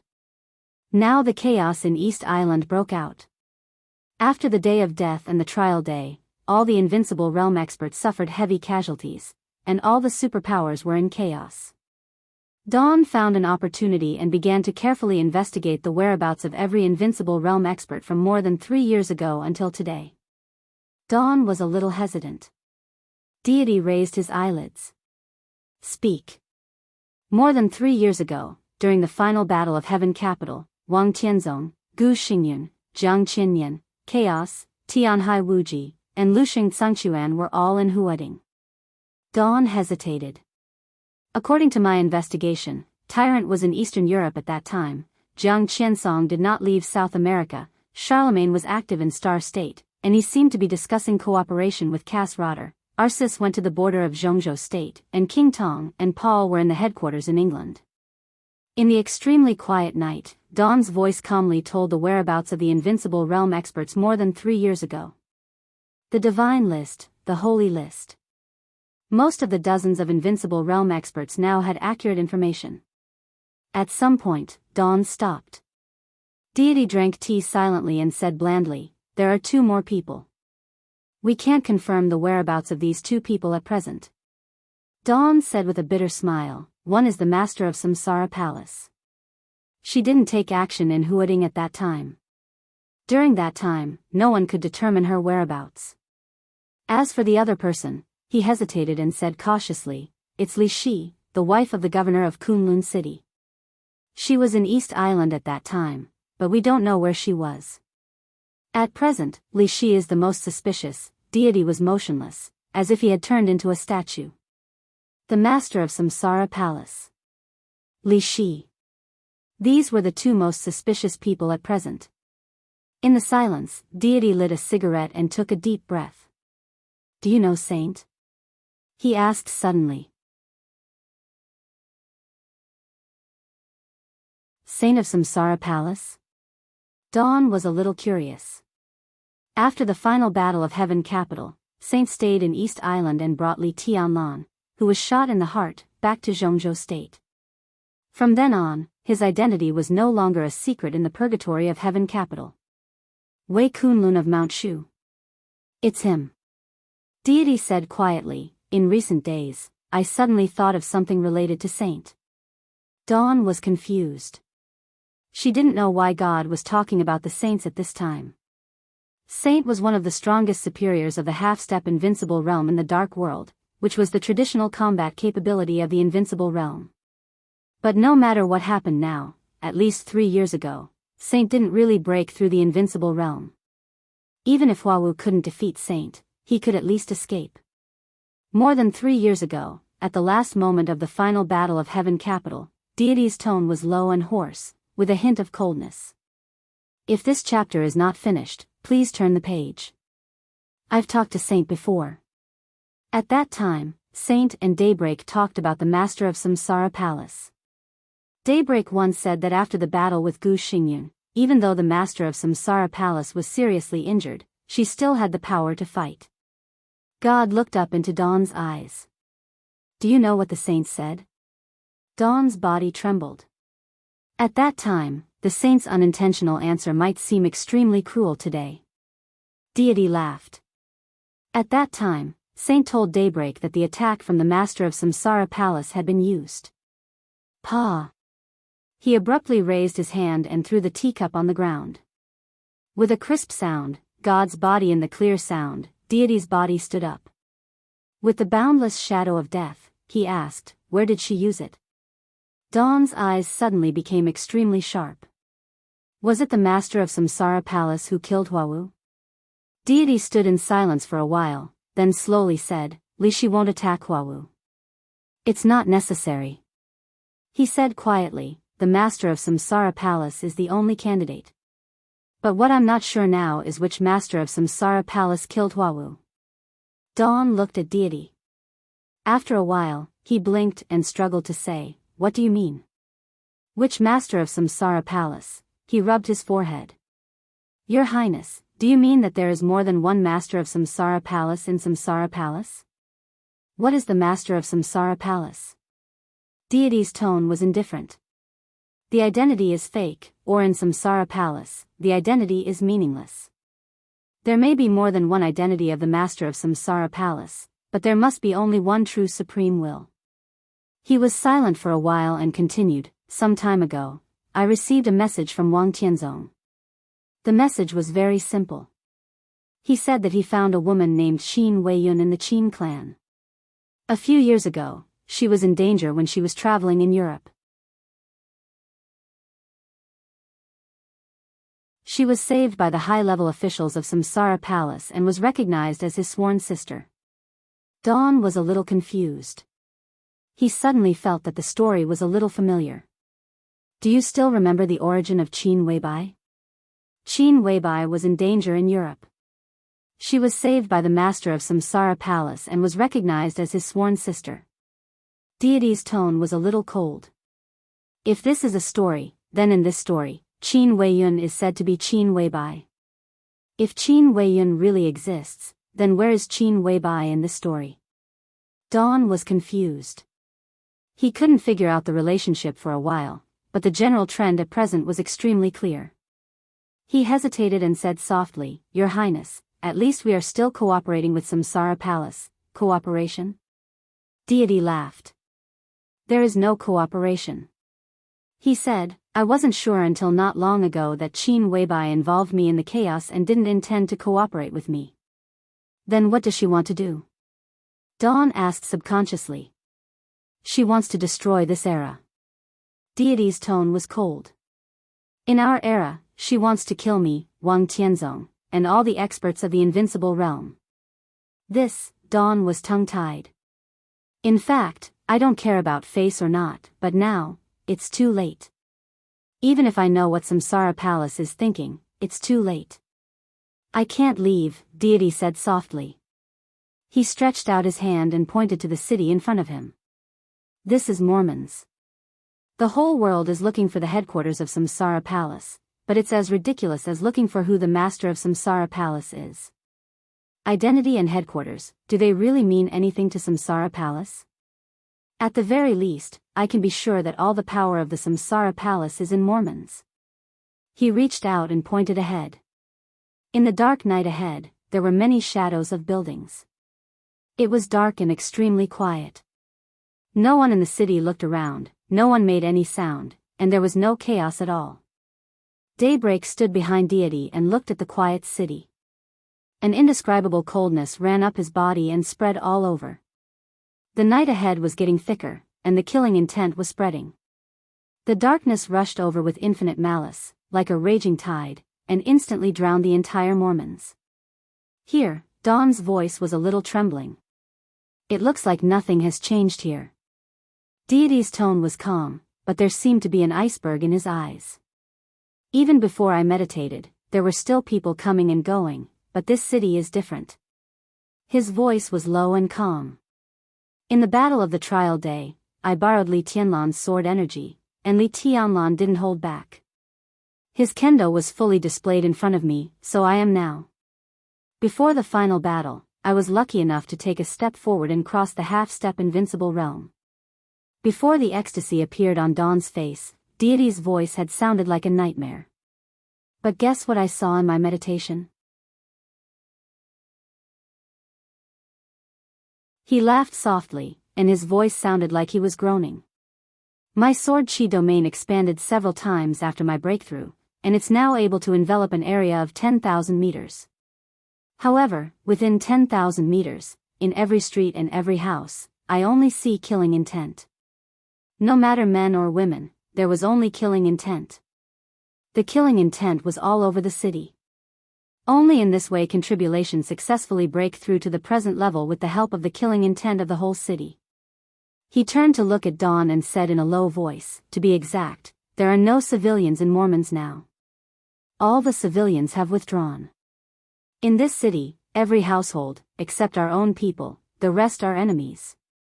There may be people from other forces, but most of them should be from the Samsara Palace. Dawn looked out of the window subconsciously. It was as dark as ink outside the window, extremely depressing and cold. A city without civilians. Mormons was the place of the final battle. The whole city was a battlefield. A city without civilians. A city, an empty city full of enemies. It was also destined to be a place of blood and corpses. End of this chapter, bookmark for easier reading. You're tuning into the Romantic Tales YouTube channel. Don't forget to subscribe and join us on this journey to catch the most captivating stories.